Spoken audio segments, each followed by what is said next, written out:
2, 1. Going live, and 1, 2, 3, you're live. Hello and welcome to another day in the Milky Way. And tonight we got another great show for you of Native American myths and legends with my wonderful co-host, David Null, Hawkeye Two Feathers. Welcome and thanks for coming. Greetings and blessings to all of you who come and listen to this show. Thank you, and we hope you're doing well. Oh, absolutely. Absolutely. And since we're doing well, we want to, say, let's see, here we go. Oh, wait a minute. I want to do that and this, and we're going to do this. Ta-da! I don't know if you can hear that. Oh, shoot. I think I got it muted.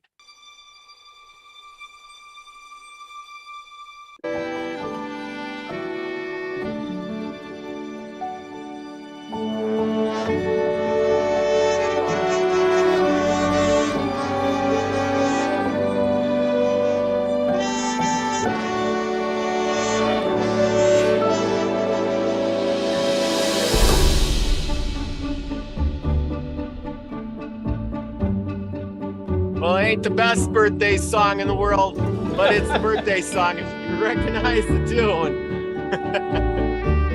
The only one I can come up with on short notice, man. Happy birthday to you. There you go. Thank you. Thank you. Whoop, there goes my dog. A couple days late, but all is well because now you're at least, you made it. Yeah, I'm officially 70 now. And my sister came up from Florida with a friend of ours, and they kidnapped me for Friday and Saturday. And then some other friends of mine came by and kidnapped me for the rest of Saturday. So Wow. I didn't really have anything planned, and it's a good thing because everybody else had plans for me. So, yeah, I had a happy birthday. And thank you, everyone. And I made it to 70. Yeah, team. That's right. Big 70. Wow. And then they went back to Florida, probably wishing they were probably camped out on your doorstep somewhere. Yeah, they were kind of worried because one of them lives south of Tampa in the Gibsonton area, which is probably going to get hit tomorrow. And my sister lives up around Zephyr Hills, which is north of Tampa more. She'll be out of the storm more, but yeah, they were sitting here going, oh man, we're gonna go home to a hurricane. That's right. That is right. Wow, hurricane time. Well, we got everybody wishing you a happy birthday. Susie Q is in the house wishing you a happy birthday. Max G says happy birthday, David. Thank you all. Witchy Moon's in the house. She says, happy birthday, Mr. Null. Lady Spitfire, she says, am I late? No, you're right on time this time, Lady Spitfire. Lucky Smith is in the house. He says, our thoughts and wishes go to Florida and the Caribbean area. Caribbean. I think that's Caribbean. yeah. Michelle Can-Am Free. Good evening, Soul Tribe. And Elderberry is in the house. He says, Hawkeye and Robert, what's up? Anyway, there we go. What's up? Anyway, tonight we got good stuff for you, everybody. We're going to take a journey all the way to South America, all the way to the back in the day to the Incan Empire, where the Incans were rulers of a vast land within the mountains, as you might have heard, mountains with villages on top named Machu Picchu and Lake Titicaca. So now that's where we're going to go tonight. Ain't that wonderful? We go all around the world here, don't we? Because, the Native Americans were pretty much everywhere before the white man got here, took everything over. Burned their villages and enslaved them and did all that horrible stuff to them. They're still around, but by very slim measure. So I got to applaud them for surviving. Let's see. We might as well start right in. And tonight we're going to go with Manako Capac. It's Manako. Of course, course, there was, let's see, Huon Capac. There's all kinds of different ones here.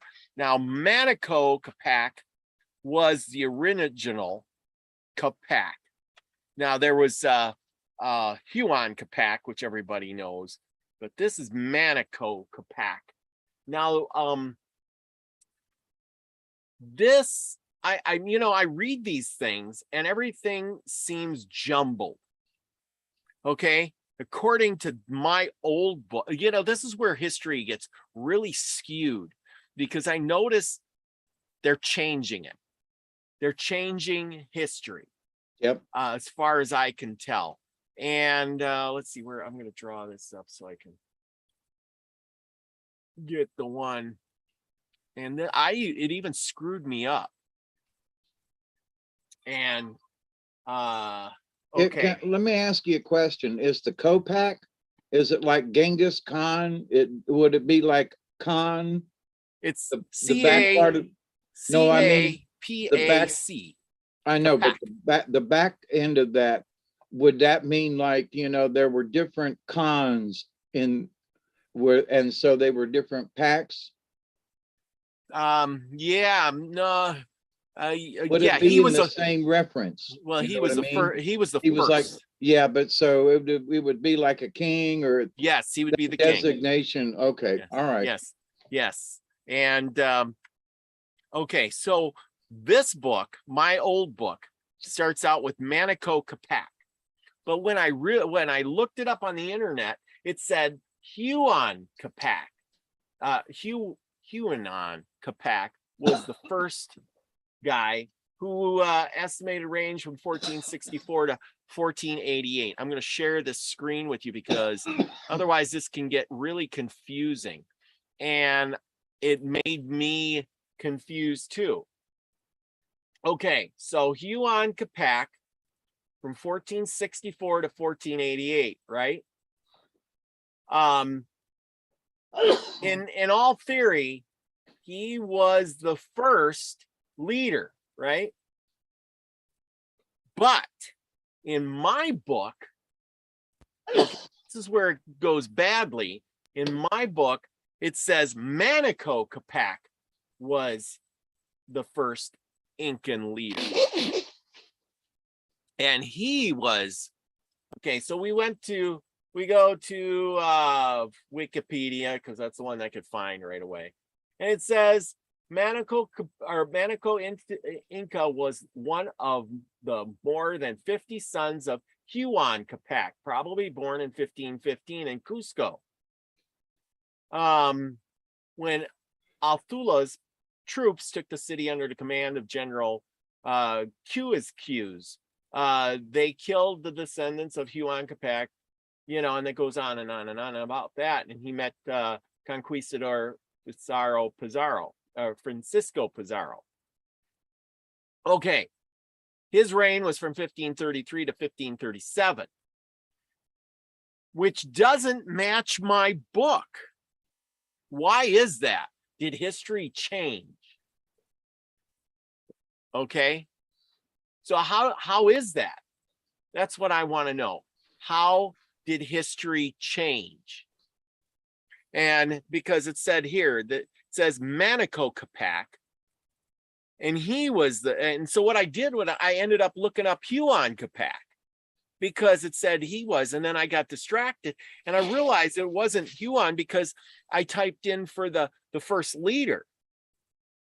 But tonight we're going to check this out, and I'm going to read you from the old book before history was changed, and which is really interesting because not everybody's going to remember, or not everybody knows this history. And this book here that I'm reading from was printed in Boston in the year, I think it's 1843. So in the year 1843, this book was made. And as you can see, it's really old and delicate. Oh, it's breaking on me. And you can see by the pictures, this is the picture they give of, Come on. Yeah, get it up there. The other page.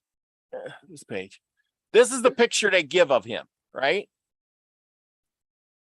Now, when I was looking up the Huon Capac, right? They gave me bunches of pictures.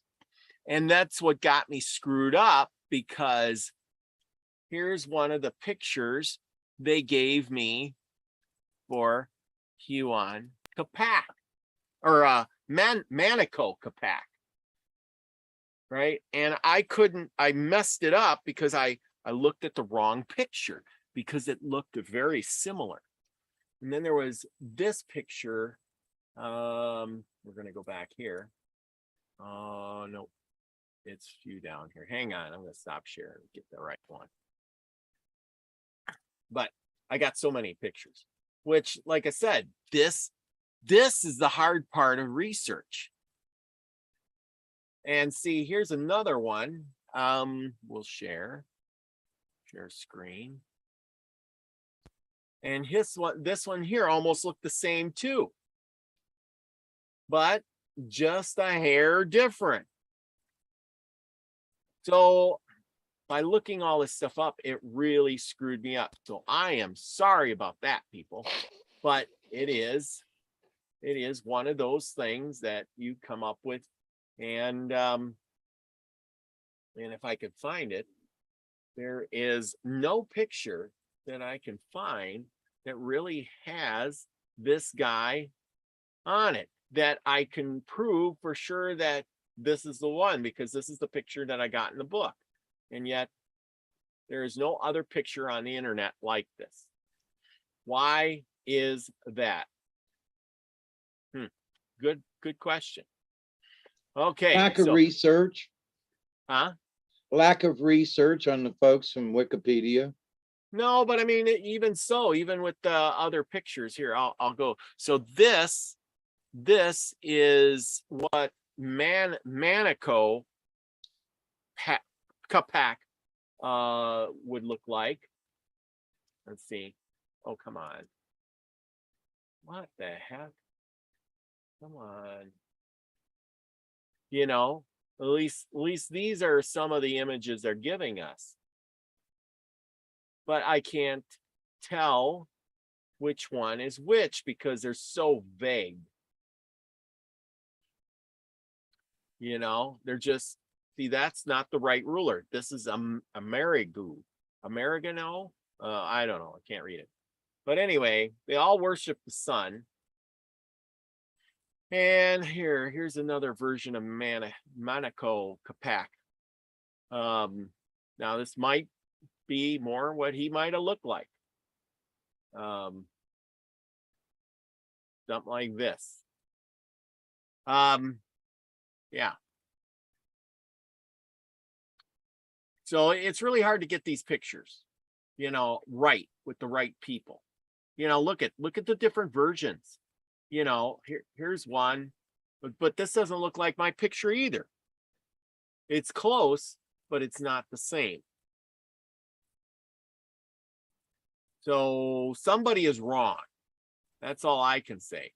Something is wrong because nobody seems to have the representation of these guys that are right. And now, and you can see by this that they worship the sun. You know, they had their tomahawk, just like the American Indians in some ways. Okay, now I'm going to stop share on that for a minute. Started with birth in 1850. Yeah, that's really cool, Lady Spitfire. She says, I got a family Bible dated in 1846. The first family member listed started with birth in 1850. That is neat. Alexandra the Ganja Shaman, welcome. Thank you for coming. Michelle Can-Am Free, much love. There you go. Anyway, back to the story. Now, I'll give you the slides that I got because that is just the way it goes. Start with this guy. Now, this may or may not be the guy. This is Goanna. this guy is. And that's why we're not going to spend a whole lot of time on these guys, because we're just doing the representation. Now, the Incas, they did represent the sun. That was their god. And the god of the sun. Why? Because the sun never dies, and the sun comes out every day, and the sun gives you life. It grows your vegetables and your food and things like that. Okay, so what does it say about this guy? Manco Capac, the legislator of the Peruvians and the founder of the empire of the Incas. This is why it gets sketchy. It says he was the founder.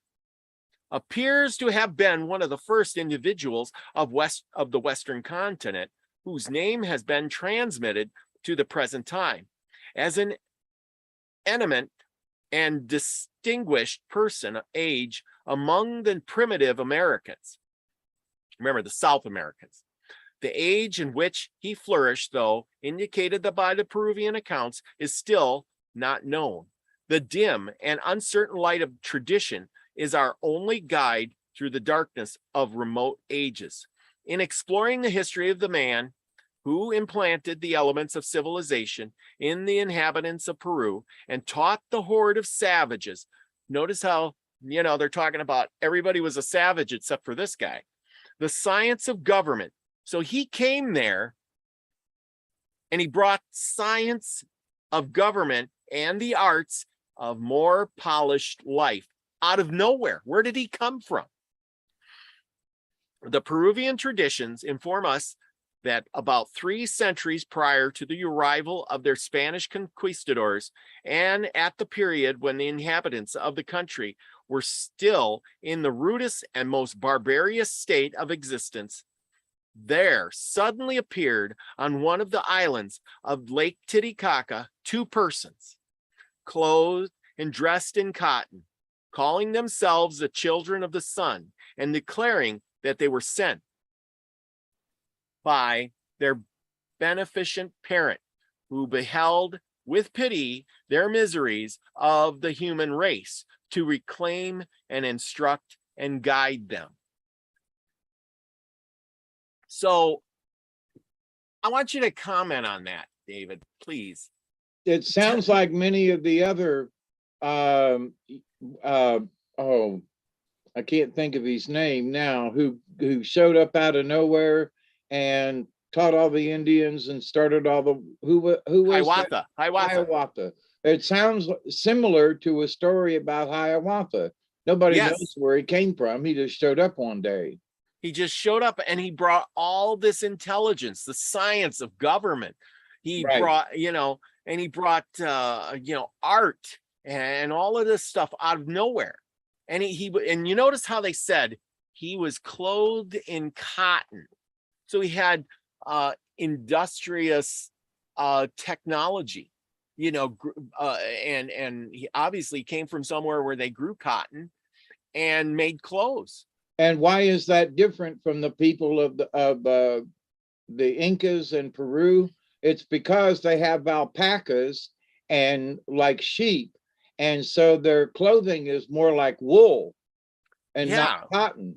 So it would stand out.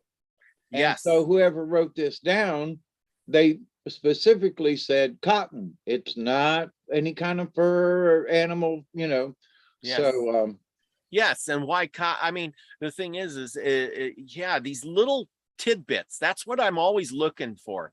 And they don't put that in the new writings. They always put that in the old stuff. That's why I really go for the older books, because they give you those things that people just scuff over, like the cotton. And it tells you a lot, because in order to get cotton, you have to grow the cotton. Now, the next thing is in my eyes would be, where did he get the cotton from? Did they grow cotton in Peru before before that time? Good question. Yeah, I don't know that, but once you grow the cotton, then you have to gin it. I mean, way back in the day, they literally had to take the seeds out by hand. Yep. And cotton is like all over the place down here right now. Yep. And when my sister was up over the weekend, she wanted to show her grandson about cotton. So we pulled over just down the road, and I went over and tore off a limb with 3 bolls of cotton that had opened and 1 hard boll that had not opened yet. And, you know, inside that cotton are seeds. I mean, and, you know, that's why Eli Whitney came up with the cotton gin, because it was so difficult to separate the cotton from the seeds and from the other. So it was not an easy task. Yes. So either he came from a place where they had industry, or they knew of cotton and how to separate it and make it into clothing. So that tells you, you know, a lot. And then he said, and then it came with his beneficent parent, who beheld the pity of the miseries of human race to reclaim, you notice the wording, reclaim, meaning at one point it was before. Yep. Instruct and guide them. Historians have exercised great ingenuity in their conjectures who these mysterious personages could have been, whether they were natives of Peru, enlightened by their own sanctity, or immigrants from a region of America more civilized, or shipwrecked inhabitants of the eastern continent.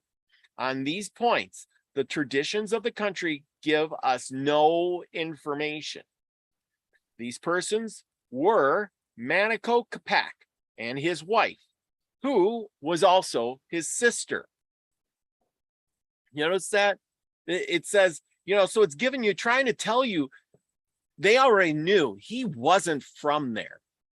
He came from somewhere else. He was enlightened by their own sagacity and or immigrants from a region of America more civilized. Well, what was more civilized? You know, the white man hadn't been here yet. The Spaniards hadn't come. And how did they get on the island in the middle of Lake Titicaca? Yeah, exactly. They just showed up, you know. No boat? Or were they shipwrecked? I mean, you know, just there they were. You know that, and going to Little Lake Titicaca is no trip for anybody. I mean, it's up in the mountains. It's what, I forget how many thousands of feet high up there, and it ain't like you can just jump off the boat, you know, walk into the woods and, hey, look, there's a lake. You know, so we're gonna. And not only that, but why were they found on the island and not somewhere on the shore? You know. Yeah. Well, here I am going to share this.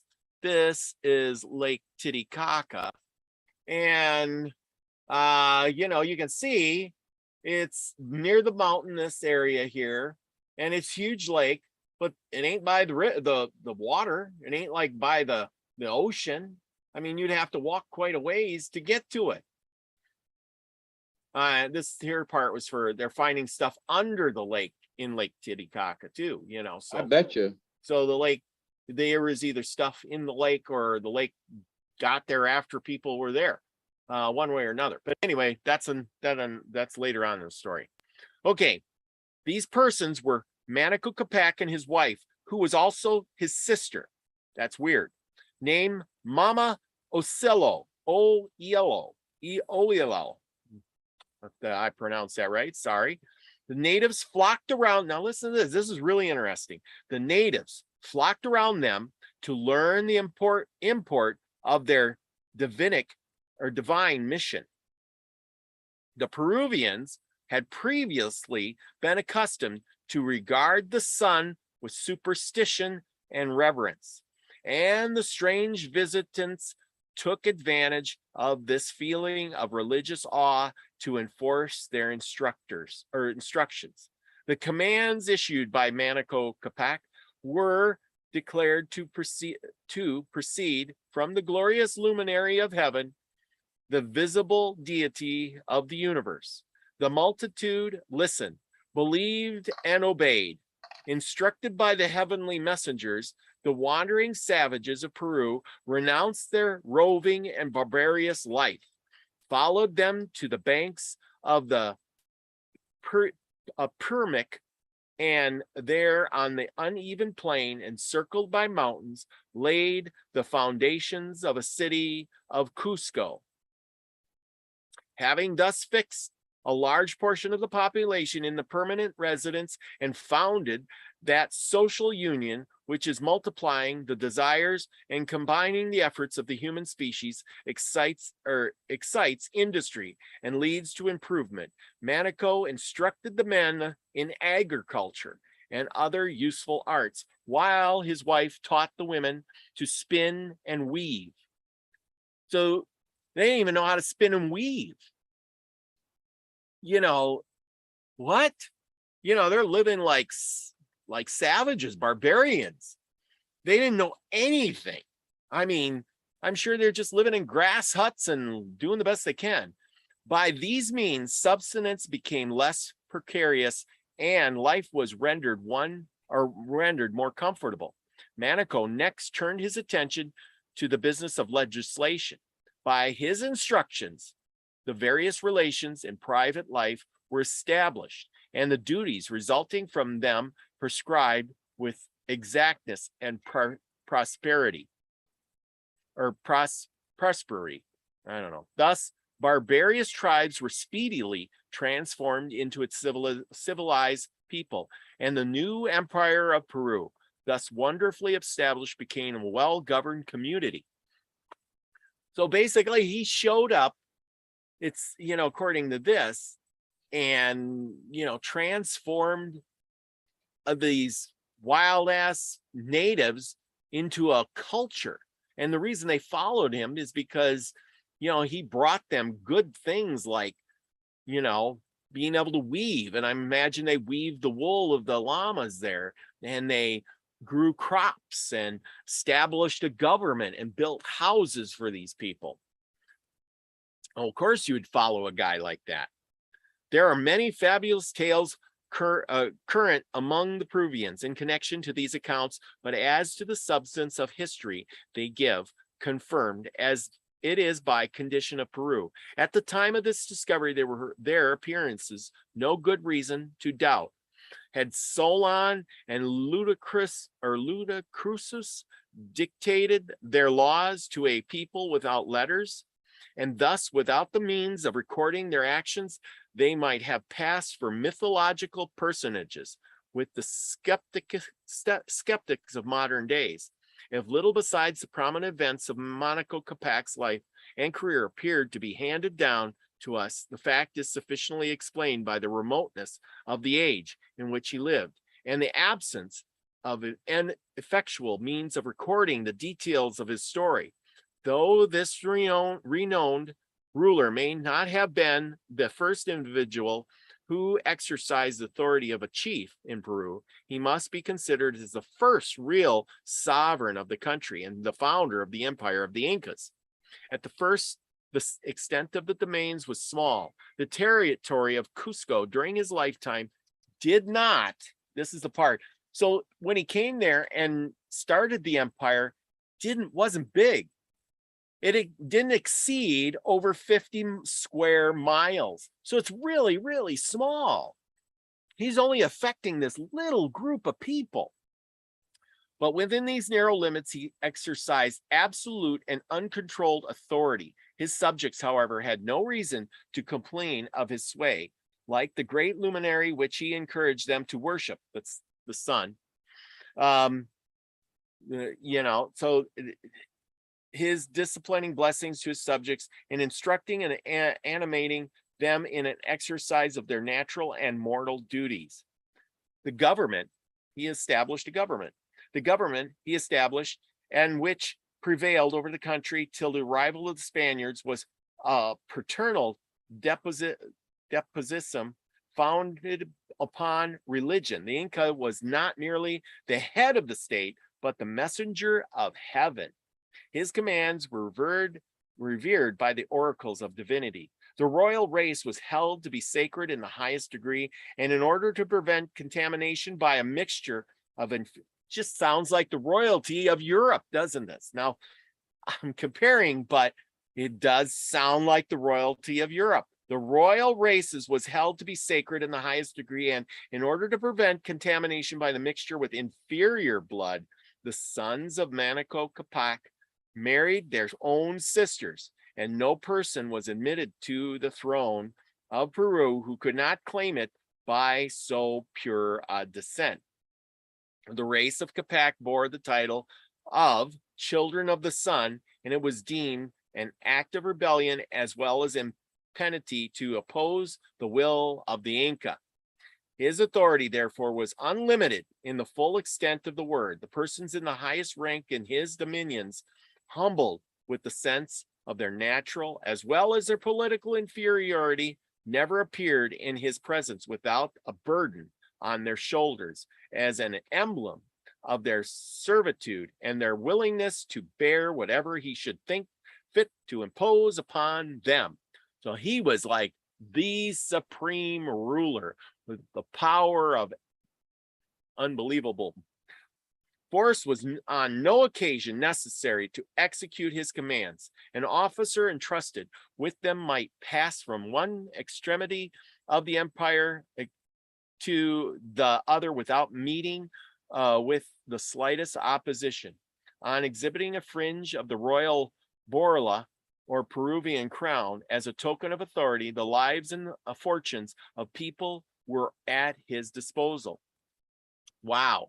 So he gives you the crown and sends you out, and everybody obeys your will just as you would him. Huh. Talk about that for craziness. Political duty being thus enforced by religious reference. Of course, everything's ruled by religion. This guy was smart. You know, I mean, where did he get this information from? You know, this is what Europe, did he come from Europe? Or did he come from advanced, you know, it makes you wonder, was he transported here from the future? I mean, if you were transported from the future and you showed up in a you know, barbarian civilization, what would you do? That's my question. What would you do? How would you, you know, handle things? Well, quite frankly, there's a lot of history going way back of extraterrestrials. And I know there are folks who don't want to believe in that kind of stuff, but where do these people just pop up? Yes. I mean, they just, especially with all the knowledge here. Right, with all the knowledge, they just appear, you know, like Hiawatha. Now these, you know, man and woman, brother, sister, husband, wife, on an island in the middle of Lake Titicaca in Peru, in Peru. So, you know, the idea that, and there are too many native traditions that say they come from the stars. Yeah. You know, our ancestors come from up there. You know? Yeah, well, he said he in the beginning there, what does it say? A beneficent parent who beheld the pity of misery, or no, they were sent there, declaring that they were sent there. They were children of them, of the sun, and declaring that they were sent there by beneficent parent who beheld with pity the miseries of the human race to reclaim, meaning whoever it was before was ruler or God or whatever before. I love that word, reclaim, and guide them, instruct them. So whoever it was before was gone, came back and said, we got to do something. These people are barbarians. They're how can we ever come back and rule over these people? Right. Well, not only that, but you know, it's like some of the stories where the native folks forgot. They lost the knowledge. It wasn't passed down. And for whatever reason, so then like Hiawatha who came. So, you know, the native peoples made it for many years, but without the knowledge that Hiawatha brought them. So Hiawatha wanted to bring them out of the jungle, so to speak. Yeah. And, you know, living a pitiful life, and to make it more industrious and make it, you know, where the food was more plentiful and so forth like that.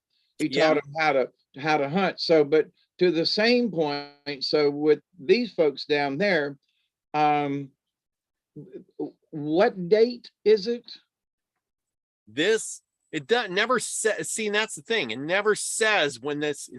It's lost to history when he ruled. Right. You know, But I mean, but in the Wikipedia, it was like. but in the Wikipedia, it says. Let's see. I got to go back here. I was just be curious as to, because I can't remember, but you know, what was going on in North America at the time that this was going on in South America.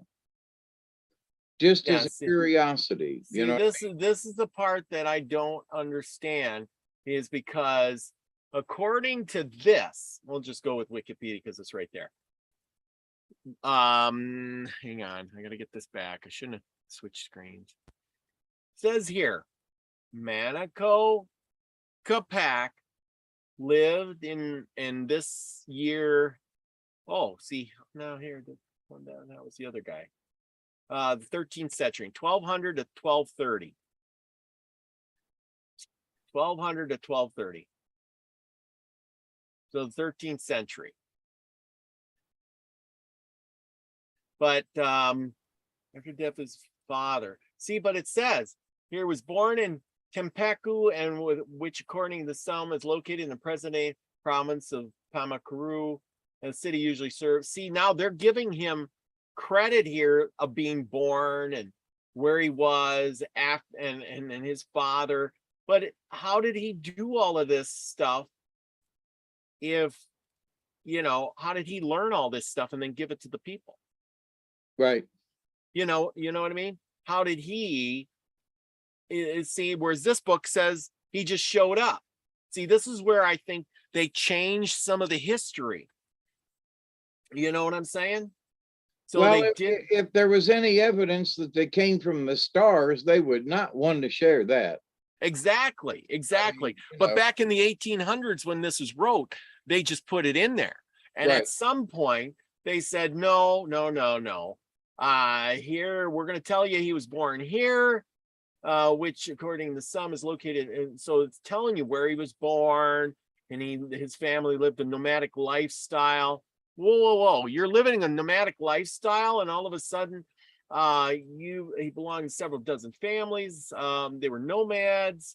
It says upon arriving in Cusco Valley, they defeated small tribes and lived there, and settled a swampy area between the two small streams to take, corresponds with the main plaza, the city of Cusco. You know, this doesn't make any sense. If you're a nomad, you don't settle and then just build giant cities. See, and look at, you don't settle and then just build this giant thing. You know what I'm saying? Right. Or build big buildings like this made out of stone, and you know, you're nomads. You know what I'm saying? And then look at the background here. You can see that there's the stone buildings in back of that. Did he do all of that with this primitive technology? You see, this is, and what is this thing? Look at this thing. What the hell is that floating around there? That's a spaceship. Yeah. You know, something's going on in this picture. And I wish I could make it bigger. I can't. But anyway, but like I said, something's weird. Pictures don't lie. And from what I can tell, you know, this is one of those lying things, and I caught him. Yeah, because of the old books. Yeah, you know what I mean? There's so few of these old books, and then they wrote them, and then they said, wait a minute, we can't have this guy coming from the sky or just appearing out of nowhere. We're going to have to make him a real person, born, and give him a life. So now here, listen to this. Political duty, being thus enforced by religious reverence and administration of the government, was hardly known in the traditional history of Peru. See, it never says anything about he had a nomadic life, he had a father. You know, where did he get all this information on how to have a political system? It says his power was so absolute and was not abused by the possessor. So he came out of nowhere, And all of a sudden, he didn't abuse his power. He had great power. Thus comes great responsibility. Now, if you take a savage and you gave him great power, what would he do with that? You know what I'm saying? Yeah. Oh, he'd go crazy. He'd go crazy with the power. He would be killing everybody and, doing all kinds of stuff, because that's what happens. That's history. Okay. Among the 12 successive monarchs from Monaco Capac to Atapupa, Alapulapa, there was not one tyrant. So they were his successors, his sons and his sons' sons were all taught and learned and schooled on how to rule.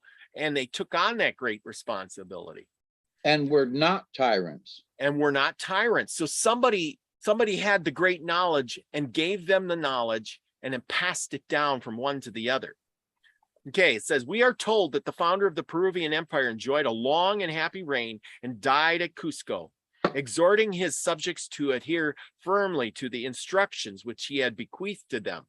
From the events of his history, thus briefly stated, we may easily form a general judgment of the character of the celebrated lawgiver.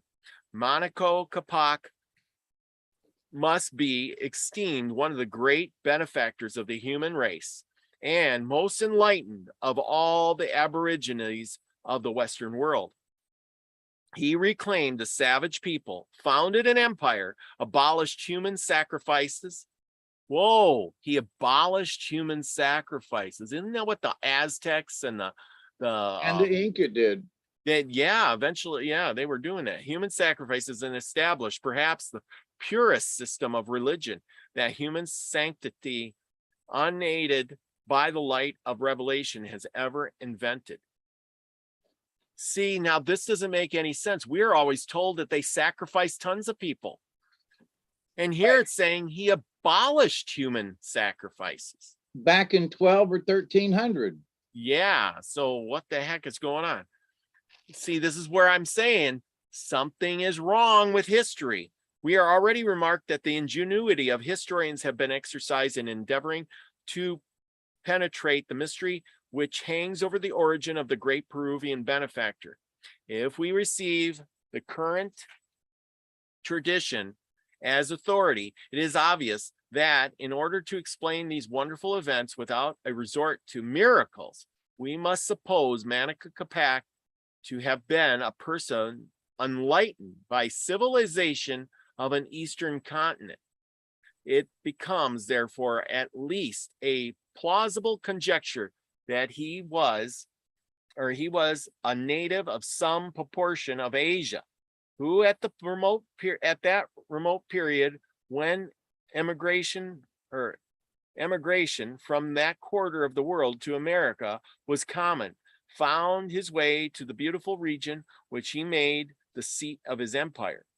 With the sanctity of statesman, he penetrated the character of the people, and guided by the lights of Eastern mythology, as well as Eastern civilization, he adjusted them to the condition of those whom he now sought to make his subjects. Taking advantage of their predisposition to adore the heavenly bodies, he professed to be sent on a divine mission by Paka Kamak, the unknown deity of whom the sun is a visible representation. Having thus gained an ascendancy over their minds, he gradually proceeded to weave over them the web of government and religion. His complete success sufficiently invites his own sanctity and his docility of the people. It is a beautiful but Atlas almost a solitary instance in which a savage nation has been subdued by the general arts of persuasion, in which a conqueror has appeared without arms, seeking dominion over the instrumentally of reason rather than the sword, in which the bows has been left behind him, or no bloody footprints in the path to power, and is only remembered by the gentleness and wisdom of his reign.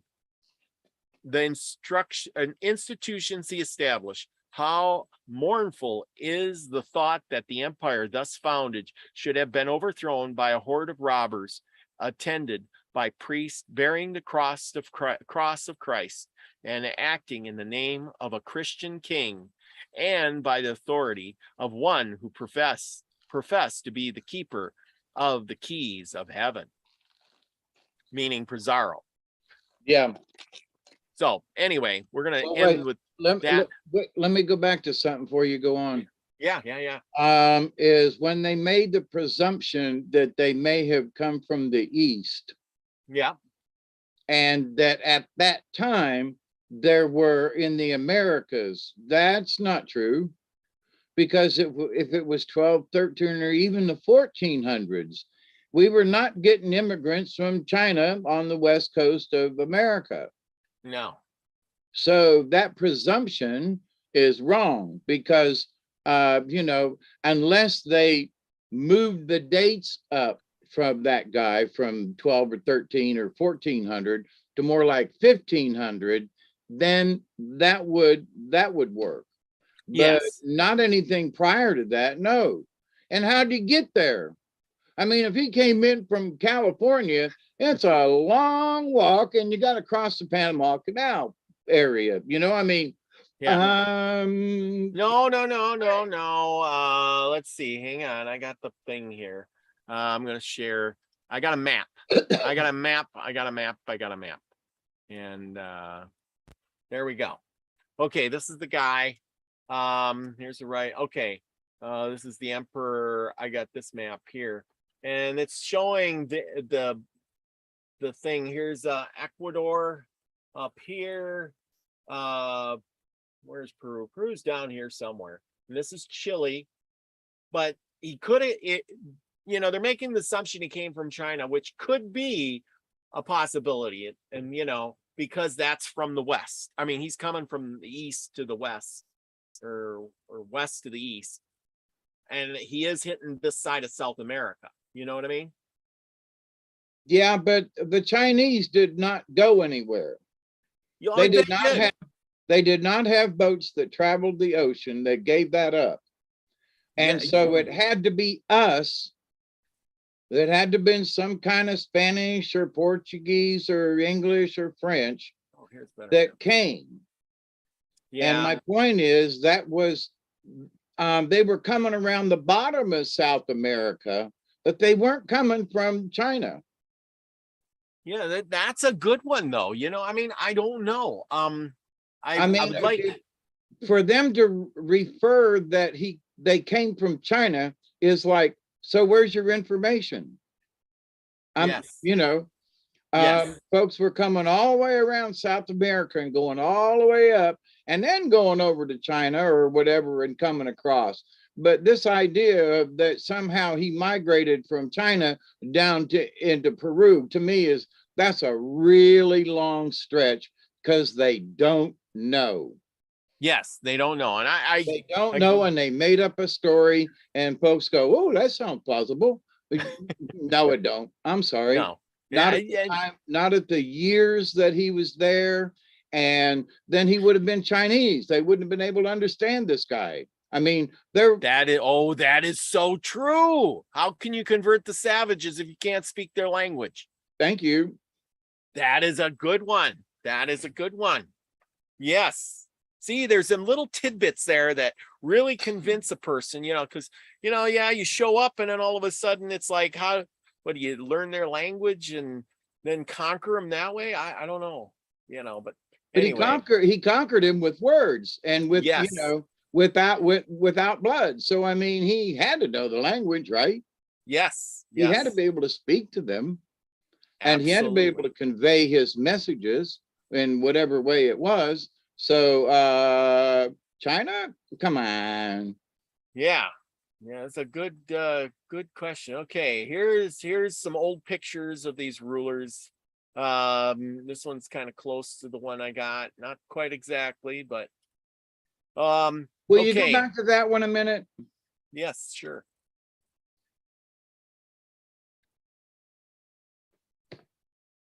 What do you see? There's something about his facial features that does not seem to be South American. Yes. He seems to be more, dare I say, white. Well, yeah, and here's another thing. This is not that guy, but one of his relatives. Of course, they remember they would be genetically pure too. Right. That was another thing.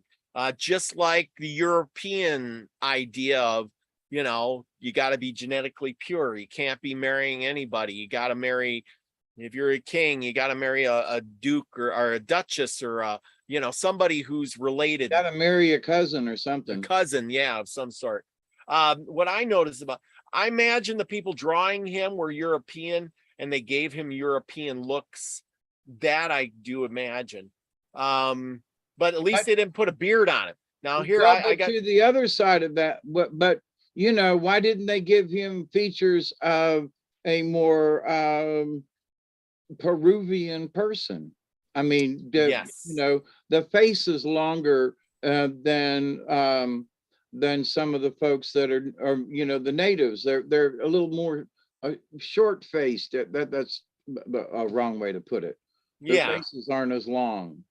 Yeah, well, let's look at some of their faces here. I wanted to go at this. I found now the Peruvians there, they did build these under the cliff dwelling houses, just like the Pueblos and the you know, out west in the West America did. Yeah. Look at this, you know, in the sides of caves. And look at this. These people were carving like this. Doesn't make any sense why, you know, these are gathering people. And look at the stonework here they made to make this. This is unbelievable. And where did they get the tools? Yeah, you know, they went to, you know, see now these are stones a man could move. But this is not stones a man could move. You know what I'm saying? This looks like somebody could have made it. And then of course they're living in a cave with the windows really high up, just like the Southwest. Here's another one where they built their houses in a cave. And as you notice, these stones are small too.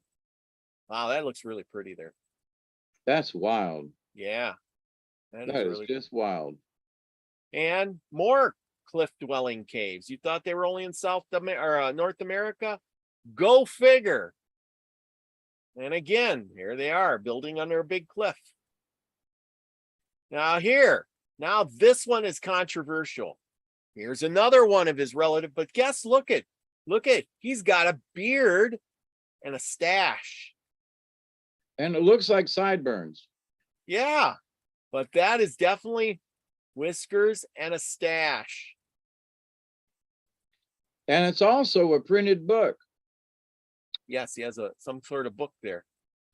Interesting, huh? Yeah, which were there books at that time and from those people, from the Incas? You know, so yeah, they had scrolls.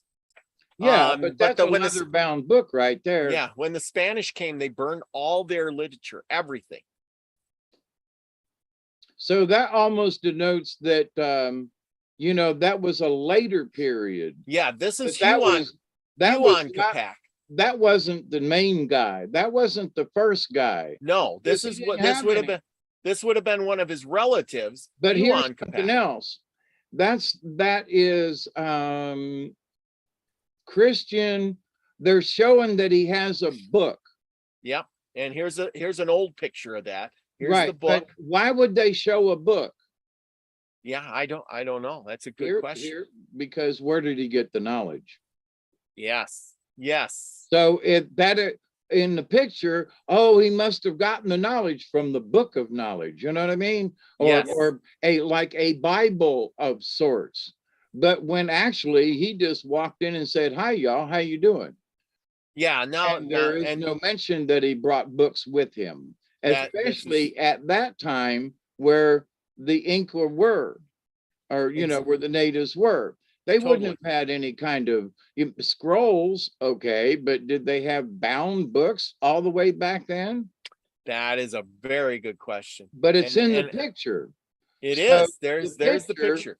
is wrong in that they didn't have books, but they wanted to portray him as having knowledge.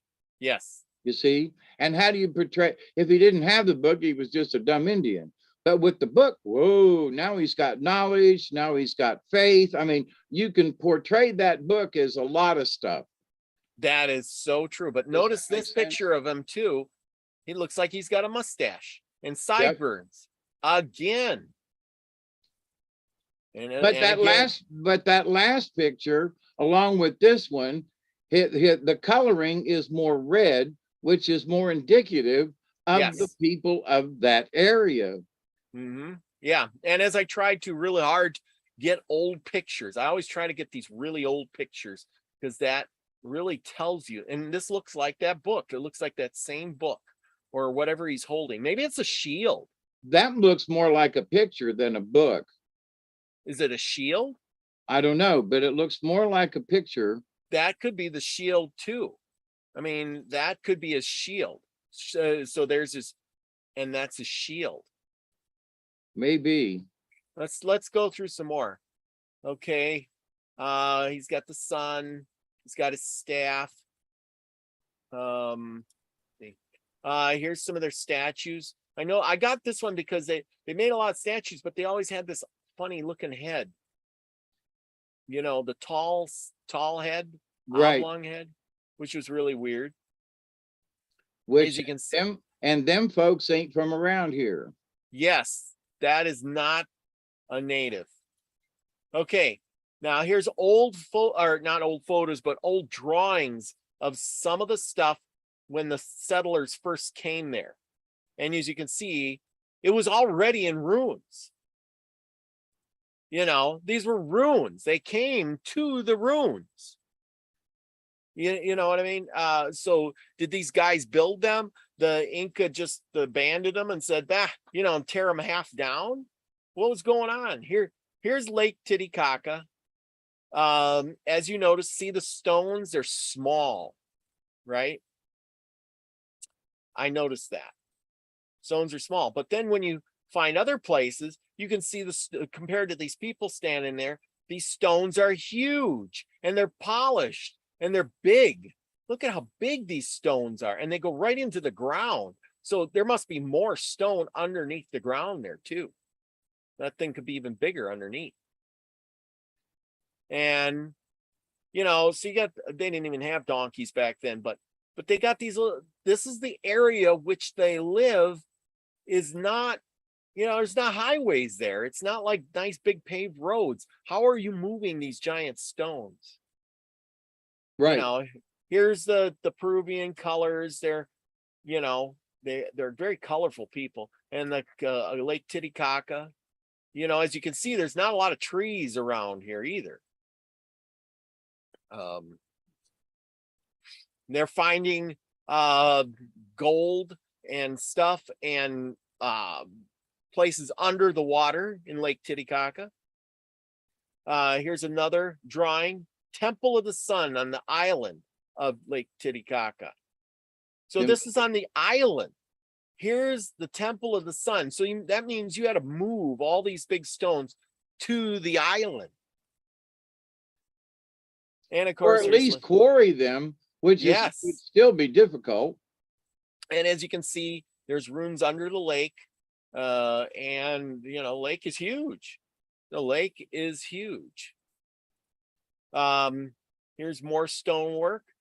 See, now to me, I'm looking at this, and I don't know about you, but I'm looking at this saying, this is made by people. These are small stones. This is something an Indian could have put together. This is something that they could have made. This is possible. But you go here and you see these giant stones all fit together, all polished and nice. And you go, this is not something they would put together. See the big difference in the way they're made compared to the other one? Yeah, we'll go back to that other picture if you don't mind. And Yeah. zoom in. Zoom in Yeah. some more. Those inlays Yes. that are done, that is some artwork. That's precision, how they do those cuts above. Yes. Yes. And it's an inlay. So it's not just rock stacked, which anybody could figure out how to do that. But Yeah. how did they do that inlay carving? Yes. It is kind of neat. You know, It is, but, now it's another level of artistry that you just don't stack rocks. well, and here's another thing. Are these just big single stones and then they pile all the little ones around it? Well, it almost looks like they cut it out of that hill. That could be too. That could be too. I mean, it almost looks like, they carved it out of the hill. And some of those areas where there's sandstone, it's not real hard to do, but it does take a proficiency, Yeah, and you don't just get that technology from, you're just wandering around and one day you say, hey, I know how to cut stone. Right, exactly. Compared to that building to this is two opposites. You know what I'm saying? And then you get to this kind of stuff. Here's another one, a big stone area cut right out of all these other stone blocks. You know what I'm saying? Yeah. This just doesn't even look real. Like why would you spend all this time hewing this one stone out and making it flat, nice, and then just carve a little doorway in there for what purpose? I mean, that's a lot of time and energy to do what? It looks like they started something and didn't finish it. Oh, that could be too. Personally, Yeah. it just looks unfinished, like they were going to make something and it got to that point and something happened. Yes, I agree with that. Because up at the top where the rocks are, it looks on the left-hand side, you can tell where there's a finished, like a cornice up there. Oh yeah, like the and then, but when it goes to the right, where it should continue, it just quit. It's not there. So it's almost, it's almost like they didn't finish it. So yeah, makes sense. To the point, why'd they carve that in there? Yeah. I just that's a lot. Like I said, that's a lot of time and effort just to make that for nothing. And to get all the way up there, they'd have had to made ladders or some type of scaffolding. Well, and here's the thing from a different view. And you can see it's just the middle of nowhere. Here's this big, they carved it out and there it is. Doorway to nowhere. Weird. Here's another look at it. Just, looks like a building started and then they just decided, this ain't going to be a good spot. Let's move on. Or something. Yeah. Now this is something I really thought was interesting. See the towers here? How the blocks are all smooth and built nice, really round and done up right. You don't see that in any of the other rocks here. See the rocks back here and over here? They're all, whatever. And then you go to here and here's some more of them and look at these. Well, why didn't they polish these rocks off? This and this were done at two different times. Yeah, not only that, but wait, those have no mortar. Yes, no mortar. Exactly. These are just set on top of each other. The ones on the right are formed in, they've got a radius on them. In other words, they're round. They're rounded, where the others are just flat. Yes. So, but the ones on the right almost look like they were made with mud. Yes. After reading that story, now it says in there, he came to reclaim, what was lost. Was this from the first time and then it was lost? And when he came back, they built this instead? Or the Indians afterwards built this later on, going, well, we don't know how to do what they did, let's make some mortar. We'll make these rocks and we'll duplicate what they made.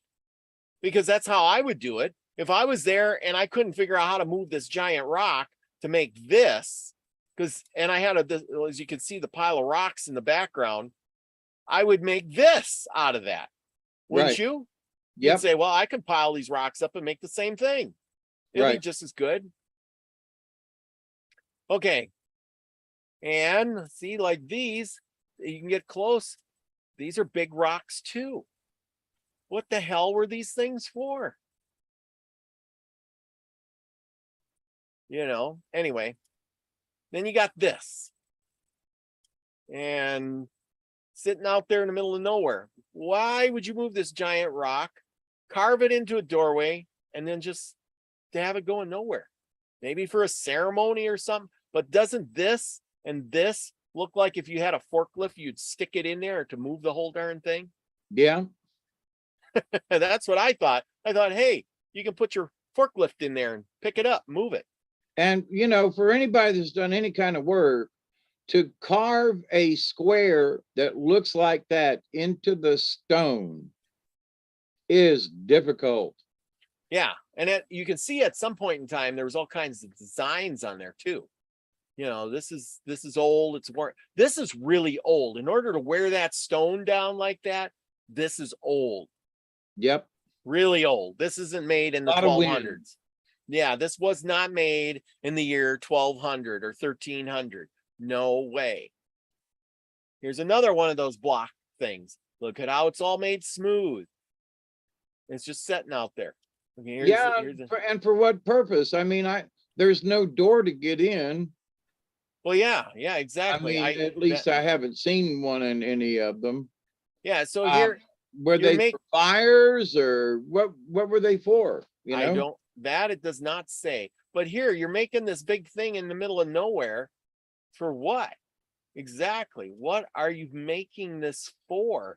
You're going to spend all your time and effort making these smooth rocks, building this beautiful thing on the lake, and there's nothing else there. Now, this is the indigenous people that live there now, making these reed rafts or boats or whatever. They live on this reed island-like thing. They have reed huts and things like that. What happened? That's all I'm saying is you had technology to build yourself a fortress out of stone, and now you're building reed huts. See what I'm saying? Something's wrong. You went from a floating island. Yeah. And as you can see, well, they build nice rafts and stuff. They live on the lake, and wow, that's all nice and everything. But wouldn't you think that, hey, instead of living in a grass hut, I could live in a big city made out of stone blocks? Yeah, go back to that one and zoom in on the right. Yeah. Teepees. Yeah. Teepees, huts, grass teepees, whatever. Yeah, exactly. These are structures that I would say that a native, a man or woman trying to live off the land with no technology would build. Simple, easy. You gather the reeds, you build yourself a house, right? That makes sense. Here's a drawing. This is the ruins of Inca monuments in the Llanuras of Tiwanaku, south of Lake Titicaca, Bolivia. And here's what they drew. As you can see, more big rocks, giant statues compared to the men. Look at the men just standing there. These are huge things. Look at the statues. This reminds me of ancient Egypt stuff. Besides that, here you got these big, look at this statue. It looks like it fell down, right? Yeah. Well, what the heck pushed it down or knocked it down? A giant earthquake? Maybe. But the whole thing fell at one time. It almost looks like it was pushed. Yeah. And then here are natives living in some kind of, one of the buildings. And as you can see, the thatch roof on top. These people did not build this stonework. This is not, my belief is they did not spend their days making that stonework. Do you? No. And why? Why? Look at this guy, don't even have shoes yet. He went out there and could build that stonework. He had technology enough to build and make these carved stones, polish them down and do all of that when he can't even have shoes. I wonder where their tools are. I always go to that. Where are the tools? Stone tools, really? Yes. Okay. Now remember we're talking about the faces. Look at his face. He does have that straight nose. He does look like that guy, doesn't he? He does. He does, doesn't he? Yeah, he does. So notice no beard, no mustache. Yep. You know, so there we go. So now remember that stone we seen before? This is that stone when they originally found it. This is original picture. They went ahead, they put the stone back together so we can see it like that. Oh. See what I mean? Yep. This is how they've changed history. You know what I mean? They changed these things. Here you go. Here's the first guys to get there. They see a bunch of stones standing. Everything is in rubble. You know? And it looks like it was blown up. Yes, it looks like it was blown up. Look at rocks everywhere. You don't move those rocks. You'd have to have a bunch of. What good would it be to have an army show up and say, we're going to pull all those stones down and break them up in little pieces? Right. They're wasting their time. But here's another one. Look at the horses down here. You can see the horses. This is on the giant stones laying there. It's crazy. And here's another one. Oh, here's that same one. Sorry. But look at the giant heads, the statues fallen, it's kind of weird. And then here's another one.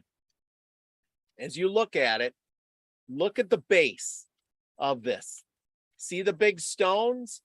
And then somebody built on top of those stones. Zoom in right to the middle. And up a little bit to where that chunk is out of the wall. This? Well, to the right. Yeah, that one. Either one. Just leave it right there. Now, see, that looks like they may have put brick in there and then covered it. Yes. See, if you look back a little bit farther, you can tell this is small stones, bricks. Possibly. And yes, this isn't what it looked like originally. Originally, these are the big giant blocks down here. Even this piece where the tower is, look at that. That tower. It's almost like a stucco. Yeah, and then somebody come in and finished it up and put a roof on it and said, we're going to build a house thing here. This was all knocked down. Where'd the rest of the big stones go? That's my question. See, here you go. This is all big stones out here. And then all of this is little bricks. Why would this all be little bricks? And then a roof. That roof is I don't belong. Why is there a roof over the top of a wall? I mean, that don't make no sense. I mean, that's almost stupid. Yeah, that just makes nothing. No, that means. Why is there a roof up there? It just means, wall, I don't get it. Besides, this wall part and this does not fit together. Here's an idol or a statue, and as you can see here again, these guys, he's holding something. I don't know. It's out in the middle of a field there. Big giant stone. Somebody put a lot of work into this. That's all I can say. They put a lot of work into moving it here and carving it out, drawing all these little things out. They put a lot of work in standing it up. And yes. For what they did, they put a lot of effort into this when they're poor farmers. At least now they are. They're poor farmers, and they're growing potatoes on the side of a hill. And back then they were nomads. Yes. And then So he where said, did they learn how to do all that if they were nomads? But you know, now this, I can understand this. See, look at the small stones. You could have one or two guys move any one of these stones and build this up, and that would be understandable. and not only that, but that's very rudimentary. Yes, That yes, stonework there is pretty crappy compared to the others. yes. You know, I mean, it's just they just put stuff up there and wedged little rocks in where the others were fitted, and you know. Yeah. Oh, absolutely. I mean, even this, that's a fence. Yeah, I can understand the natives doing that. Oh, that's the same picture. But then you get to this stuff. Look at here. Now, these are all small stones, but notice the big stones in between. Somebody's seen these big stones and filled in all the little stones. That's what I see. You know what I mean? Yeah, See, but those we are, do that today. yeah, I We don't put know. in pillars and columns and fill in between them. That is true. I mean, that's, you know, standard building procedure, but they did it a long time ago before anybody else did. Yeah, but see, there some of this doesn't make any sense. Look at, here's the big stone corners. They filled in the wall, and then they got steps out here in the middle of nowhere to go nowhere. You know what I mean? Yep. It's like there was a different building here at one time, you know, and they couldn't move this big brick of steps because this step here looks like it does something, but not this step. Yep. It's out of place.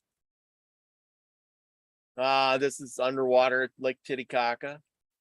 Here's the natives were fighting the conquistadors. Notice their swords against nothing. Remember, they were not, according to what I read in the book, contrary to other history, they were not, you know, bloodthirsty kind of people. Here's some artwork and made in gold. Of course, there's not much of it left because the Spanish came and melted it all down. And it's really beautiful. I mean, they knew how to melt gold, that's for sure. And when you find gold, you know, gold takes a long time to get enough of it to make stuff. Yep. Here's more. Really, really ingenious there. Spaniards coming. Spaniards came. As you can see, they enslaved the natives. More fighting with the natives. Spaniards against natives. Man with a sword and a shield and a guy with a club. And here he's got a gun over here, as you can see in the background. I mean, they got nothing. They got some bows and arrows. Very rudimentary people. These rudimentary people who got clubs and bows and arrows are building giant cities out of stone. Come on. Really? Wait, before you leave that page, Yes. go down to the bottom right and zoom in. I think that guy's lost his arm. Oh, yeah. Yeah, he don't have an arm, does he? No. Oh, crap. He cut it off with the sword. He chopped his arm off. Surprised we won't see it laying here somewhere. Right. But I mean, I was looking at it, was like, he's missing an arm. He's missing an arm. And not one of the natives has a sword. They got bows and they got clubs. Yeah, that's Wow. the beginning of baseball right there. Yeah, there you go. And they're wearing feathered skirts. Here's Pizarro taking over the Incas. And look at they're just, you know, I guess if you were a European, you'd be like, oh my God, these people are savages. Look at, they're just wearing headdresses and half clothed. They don't have any tools of any sort. Okay, here's an Inca ruler. This is El something Basar Batar Atula. I think he was the last ruler. Wait, go back. It almost looks Indian. Yeah. As in India. Yeah, he does, doesn't he? I mean, the headdress with the two serpents. Oh yeah, that two serpents up there. Cool. But the mark on the forehead too. Yeah. I don't know if that's a mark or a feather. I think it comes, see, it comes down from the head, the thing here. Yeah, it almost looks like it was painted on though. But Yeah. anyway, but it's there on the forehead.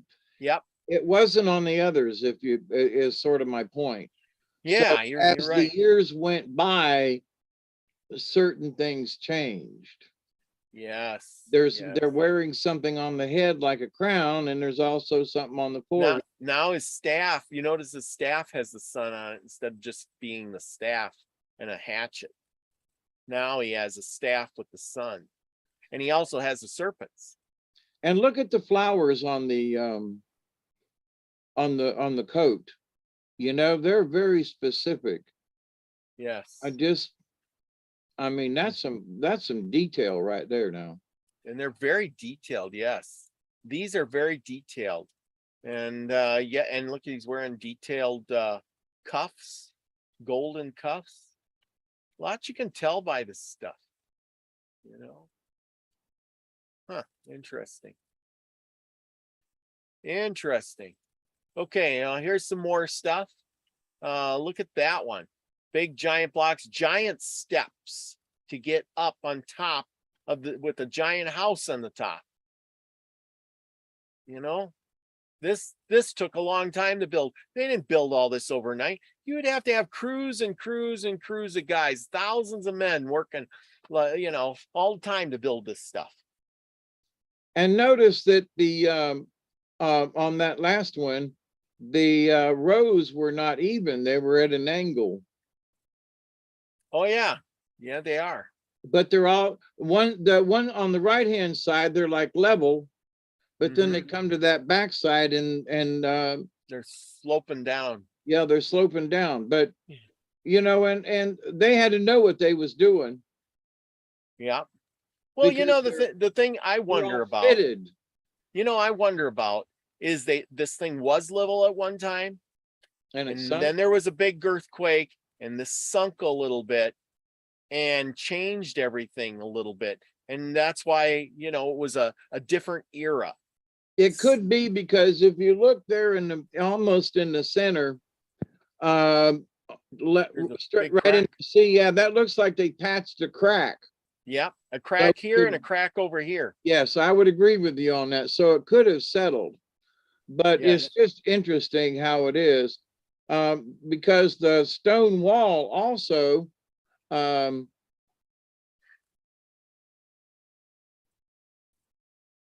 wow, there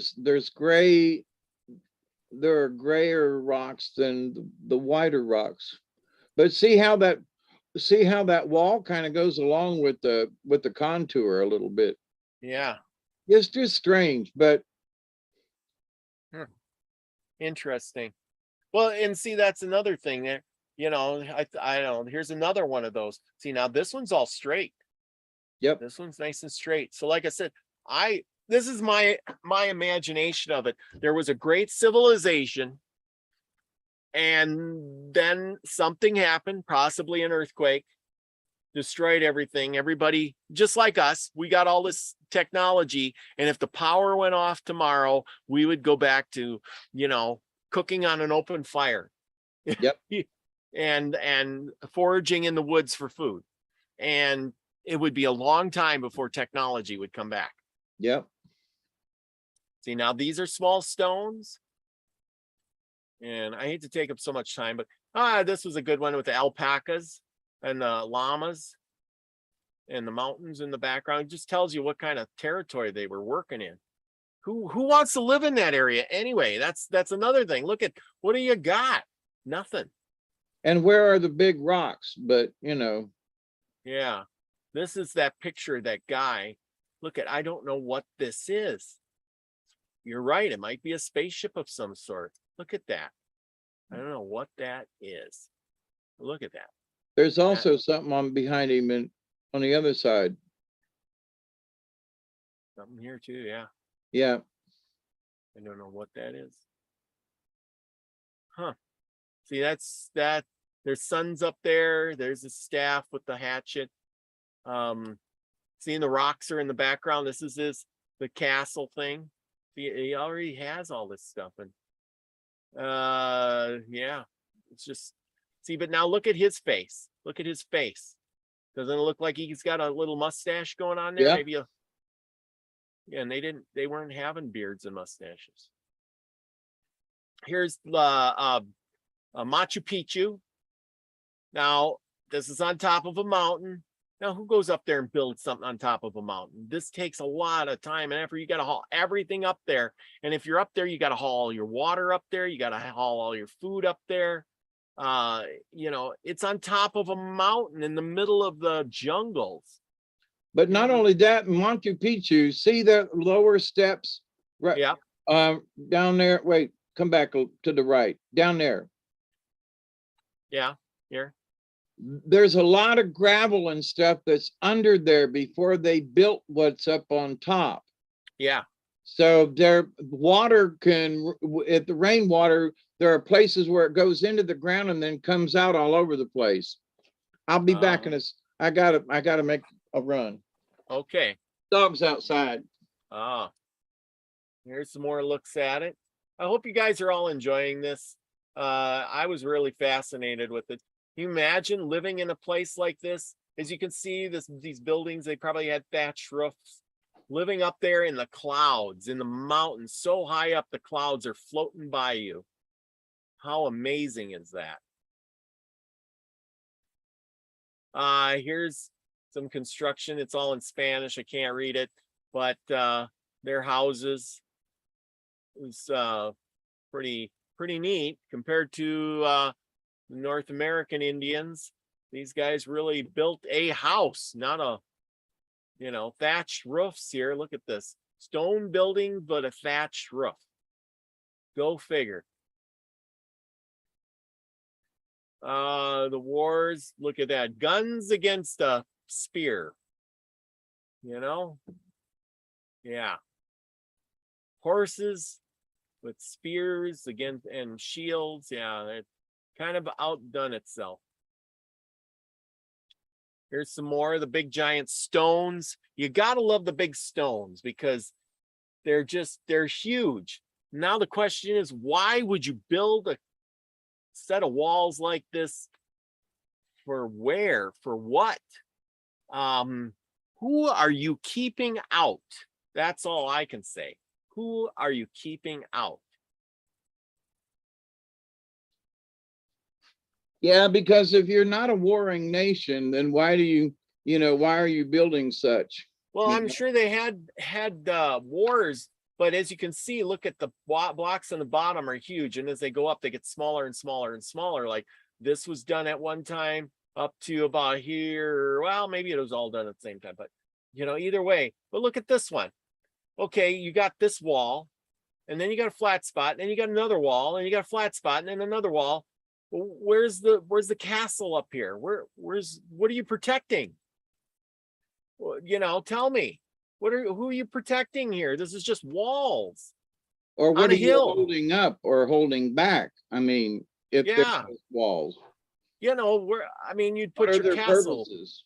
Yeah, there's no, it doesn't go anywhere. It's just here. You know, does it go all the way around? I don't know. Gotta wonder. A lot of moving, you know, to get these blocks in there. I just don't see those Indian people with primitive technology doing all the work so that they can live in a mountain at the top of a mountain, so they can live in, you know, reed huts down somewhere else. Here's some more of their the gold stuff. This is a mountainous region, people. Look at this. Mountain, mountain, mountain everywhere. And that is the show for tonight. Look at that. Anyway, hope you all enjoyed that. There, S. Lee is in the house, and Scotty Boy. Now I can see the chat. Yeah. No gaps. Yes. Tiwanaku Bolivia stone. Yeah, there you go. Okay. Okay. Symbol of Conan the Barbarian. All right. Well, I hope you all enjoyed that for tonight, because that was That was cool, taking a trip into the unknown. What do you all think of it? That's the question. Was there a society before? According to this book, there was a society before this, the new society. And I think if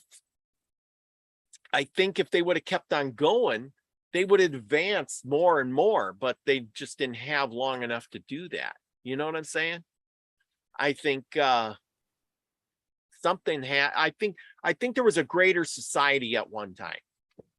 That's all and apparently there was, war wasn't their reasoning, until the conquistadors showed up. But the idea, though, that somehow they lived in harmony for several hundred years, right? Yeah. I mean, a lot of years. So the fact that they could do this building, they didn't leave any tools laying around. No, they didn't show how they built it. They're just there. So did they resurrect an ancient technology that was built 1,000 years before? Yeah. Because there are signs in the Middle East and in the steppes of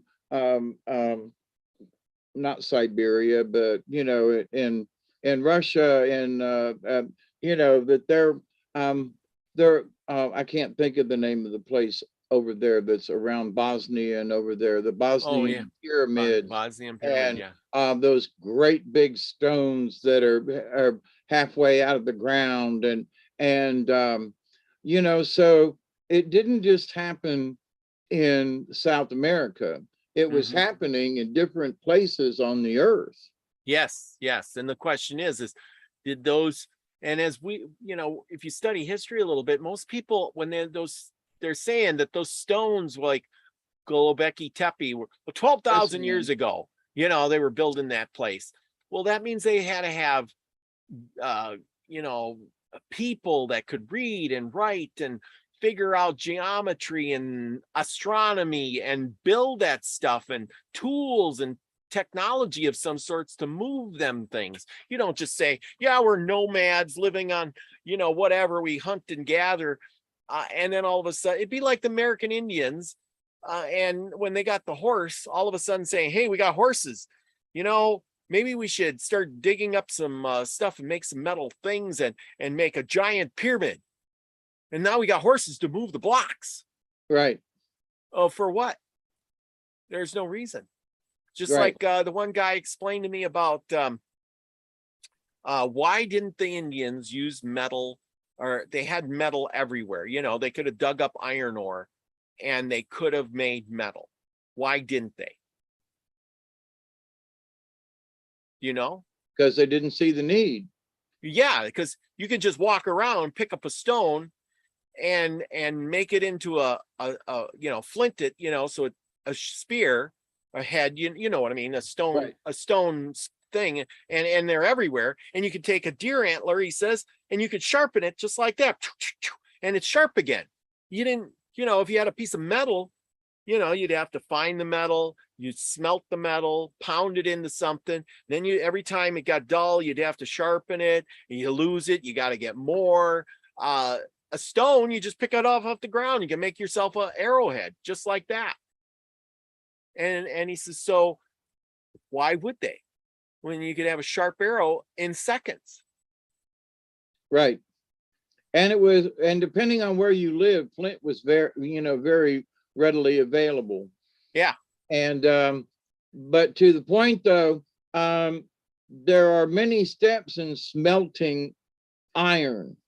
You gotta have something to put it in, a crucible, so that when you melt it, you got, and there are impurities in it, and you got to get it at really high temperatures. And I mean, there's just a lot of stuff about metal. Yes. It ain't just something easy. And I have argued this for many years, in that, the Iron Age, the Copper Age. Yeah, but even simple copper tools you don't just pound out of the ore. Yes. You have Yeah. to melt it. You have to know how to do it.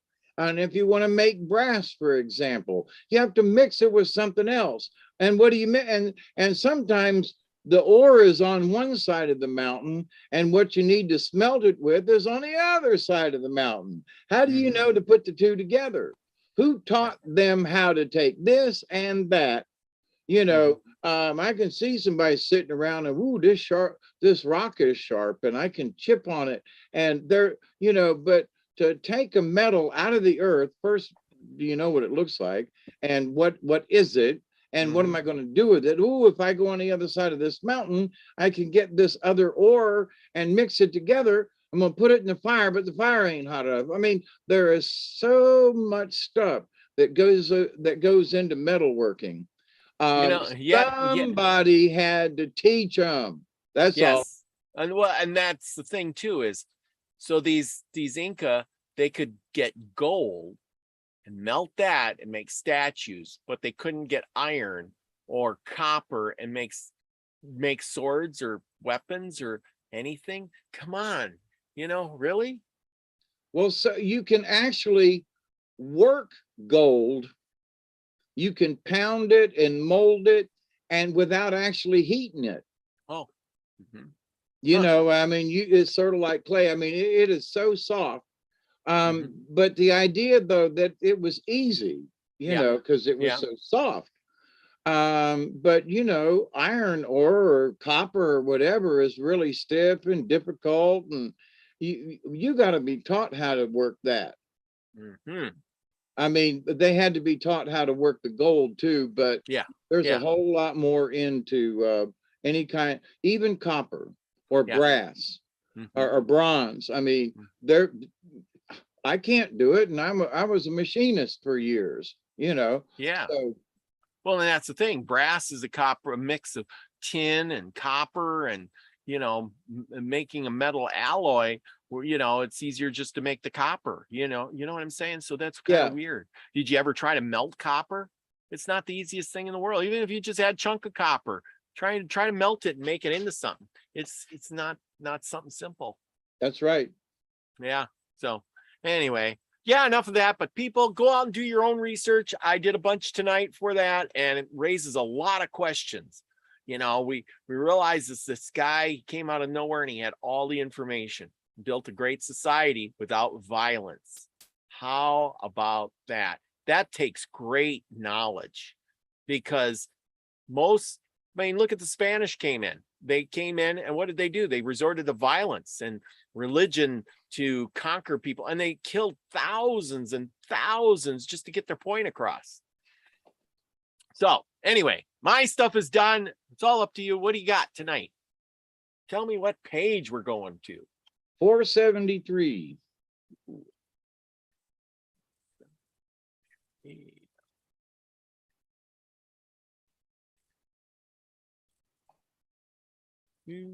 The seer who would not see. And it's the Pima. And it's a short story. And since we're kind of running long in the tooth tonight, that will fit. Sorry about that. I really enjoyed the stories. There's no problem. But that was really interesting. I loved your input on that, though, because it just fascinates me. I've been waiting all week to talk to you about that. Okay, there you go. I got it. All right, let me get me a sip here. And yeah, it's hard to believe that we've spent an hour and a half already. Yeah, it just flew by. It really did. So our apologies for running our mouth on the subject. Well, it's some good pictures, though, but who wouldn't want to go? I mean, I would love to go there and just see all of this stuff. And just walk around. Yeah, I would like to take a trip out west. I mean, I'm already out west, but I'd like to take a trip down by the Pueblos and see some of them cliff caves and things like that. I think that would be kind of interesting. I know there's some around here, but I haven't found them yet. But when I do, we're going to get pictures. Okay. The seer who would not see. Pima.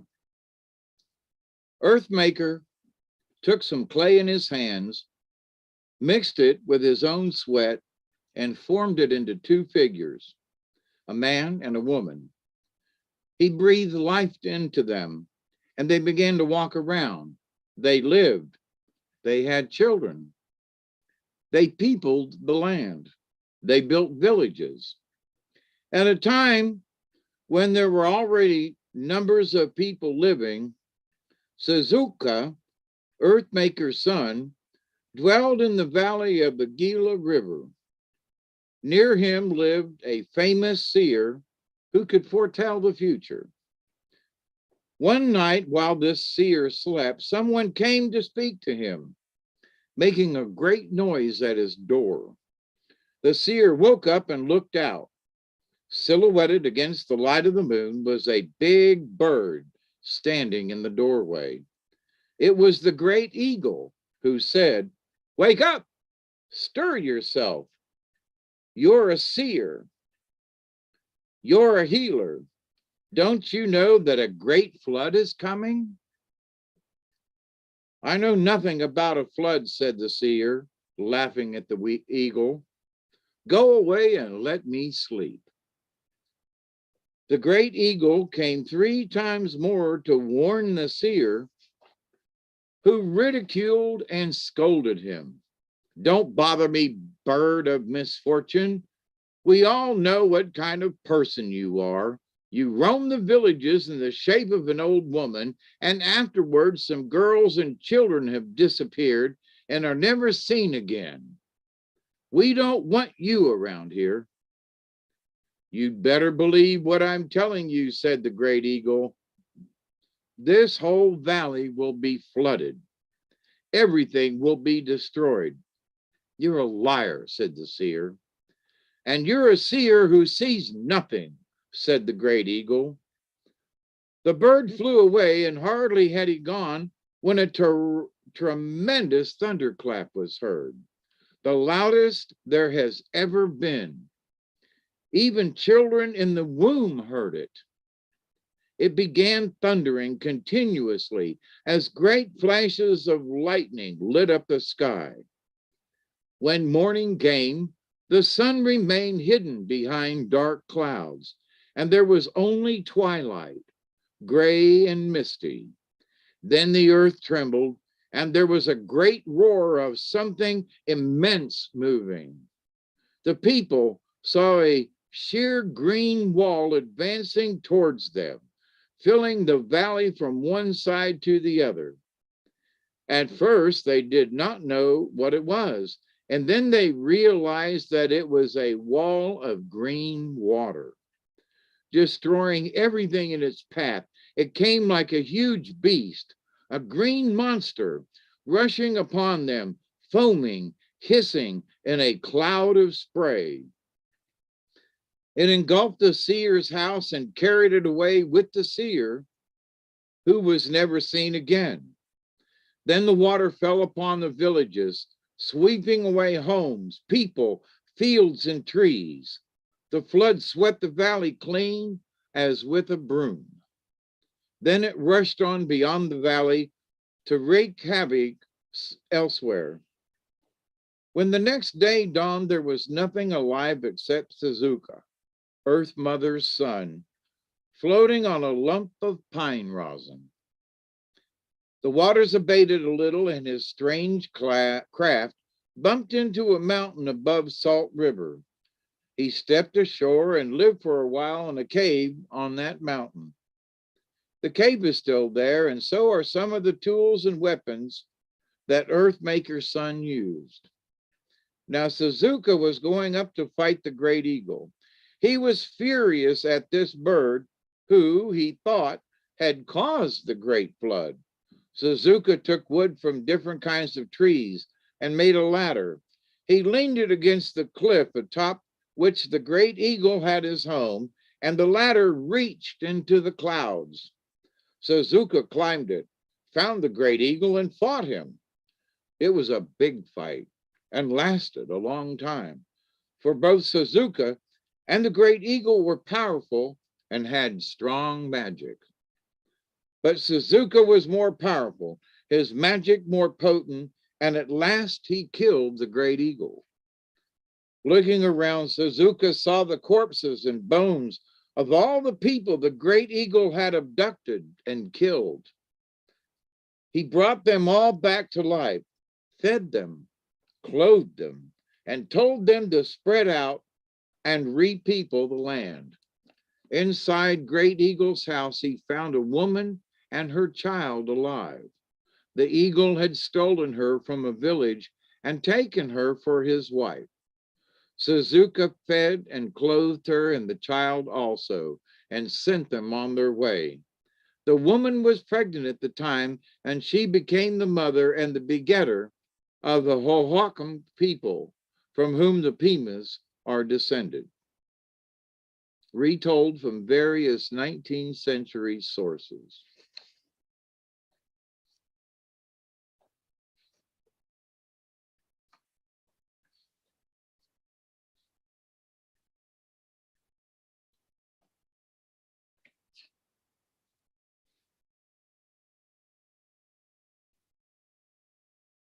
Muted myself so that I didn't interrupt. And there you go. Another great flood story. You know, and it's not, it wasn't about the whole land, but Yeah. it was about the valley. Yeah. It wasn't about the whole earth, but it was about the valley that they lived. Yeah. Yeah. And I think, I do think that, you know, there's been giant floods that it didn't have to have the whole earth flooding. You know what I mean?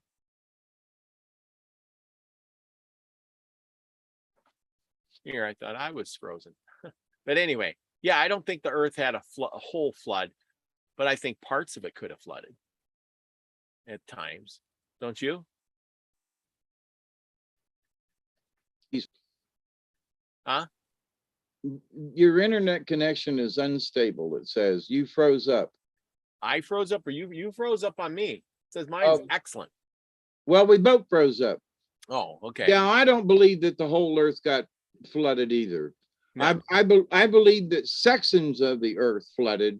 Yes. But last year, or was it the year before, it rained for 40 days straight in a row down here in South Georgia. And I'm sorry, it rained really hard and we flooded and the rivers were up, but it did not cover the earth. Sorry about that, you know. But I do believe that certain parts, or, you know, or things happen because, you know, they find either that or the earth moved because, you know, they find buildings and stuff in the, you know, under the ocean water. Right. And in lakes, you know, they're draining a lake and all of a sudden there's a stone house there. And it's like, huh, where did that come from? You know, well, that means the lake was lower at some point that they would feel safe to build a house in that spot. Or like Lake Michigan, I think it is. They found a rock there with a drawing of an elephant on it or a mastodon or something like that.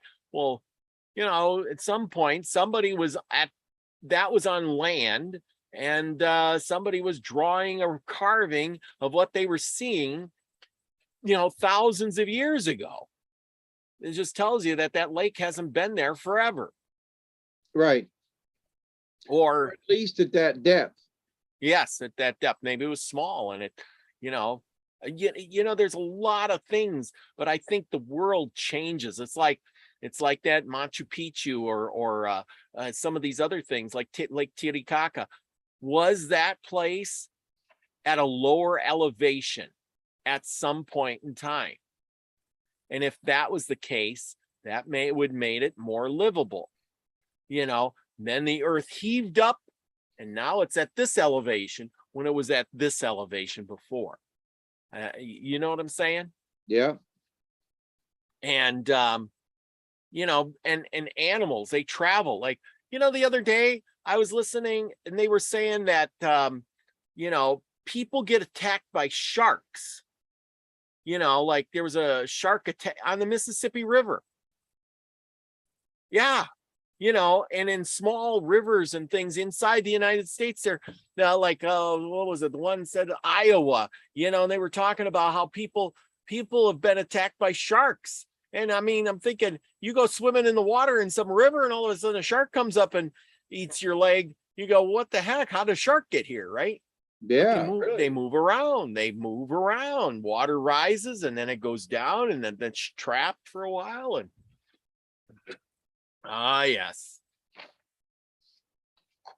Yeah. So anyway, yeah. I mean, it's all kinds of weirdness. Yeah. Yeah. And some of this stuff, you know, for those folks that, you know, have watched Ancient Aliens, I'm sure almost everybody has seen at least one episode, right? But the idea, though, that some of these things, I'm sorry, before Ancient Aliens even became a program, I was a believer that, you know, our ancestors did come from the sky. And, you know, because some of these technologies and things, we had to be taught by somebody. And those somebodies were not from here, because the people from here did not know how to do them. You know, if they knew how to do them, then everybody would know how to do it. You know, but anyway. Yeah, here you go. Here's the shark. Is there a bull shark swimming in the Mississippi River in Iowa? It was revealed several photos of a video showing what some believe to be a shark swimming in the Mississippi River near Harper's Ferry, Iowa. The bull shark is the only shark capable of swimming in fresh water, but would be a bull shark have made 1,000-mile plus swim up the Mississippi River. Look at that. I don't know if I can find a picture of that, but no picture.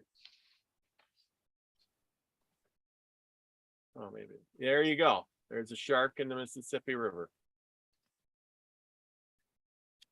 So go figure. Or a really big dadgum catfish. Yeah, one or the other. Really big catfish. But it just tells you that, you know, everything isn't always, you know, the same. Things change. You know, what if there was a, you know, something going on and all the sharks moved up the Mississippi River? And all of a sudden, there you go. You're seeing all these sharks there. Who knows? But anyway, it is what it is. Okay, card. So today's card, yes, is Beaver. Beaver. Hey, we had Beaver a while back. Beaver is telling us something. Builder. Yes. Beaver, teach me to build my dreams, including others too. One mind, one thought, hearts as one, lessons learned from you. Beaver is the doer in the animal kingdom, the builder. Beaver medicine is akin to water and earth energy and incorporates a strong sense of family and home. If you were to look at the dams that block woodland streams, you would find several entrances and exits. In building its home, Beaver always leaves itself many alternative escape routes. This practice is a lesson to all of us to not paint ourselves into a corner. That's an important lesson. The practice is a lesson to all of us not to paint ourselves into a corner. Remember that. That's an important message for tonight. If we eliminate our alternatives, we dam the flow of experience in our lives. A doer is characterized by industriousness, and Beaver knows that limitation cancels productivity. Limitation cancels productivity.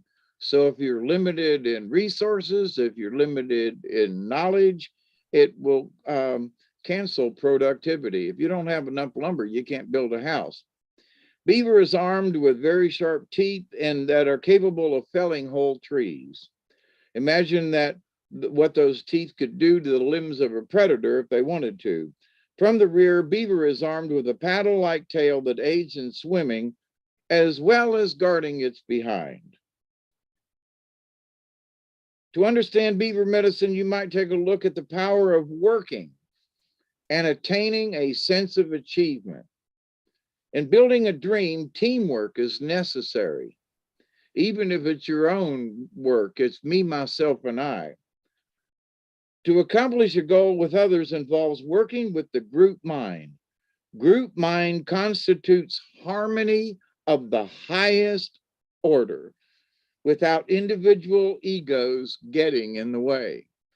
And that's something that is happening right now. Everybody wants to be the chief, or everybody wants the recognition. Everybody's ego steps in the way. But to accomplish a goal with others involves working with the group mind. And group mind constitutes harmony of the highest order without individual egos getting in the way.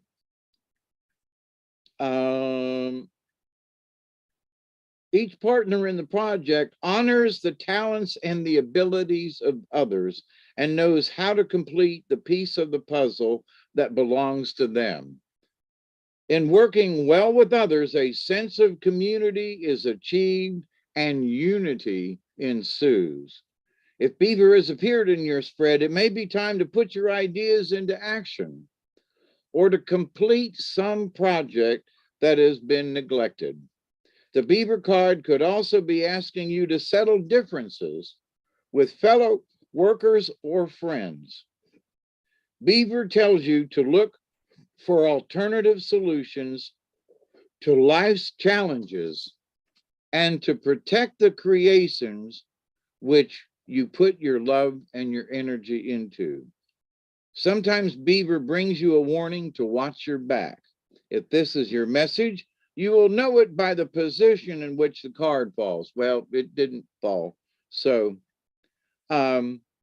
use discernment and all will be fine. But you know, in this world, there are so many people who claim that they're, we're all, like Biden, oh, we're all going to work together and we're all in this together. And, and then he cusses out half of the, population of the United States. That's not working together, No. and we just have to do better than that. And I think that people are realizing that, with all this racism and all this other isms that they try to put on us, and the news tries to give us and everything, when we push ego aside and put our differences aside, we can find out that we can work together, especially if I recognize that Robert has talents that I don't have. And Robert knows that I have talents that he doesn't have, but we appreciate each other's talents and we work together. That's how it works. It's not, well, he don't know how to do this, so he's stupid, or we can't be doing that. If somebody doesn't have a strong whatever knowledge of something, but they're really smart or talented or gifted, or they play music or something else, so what? Everybody has their own talents and their own abilities, and we should give thanks that they have them.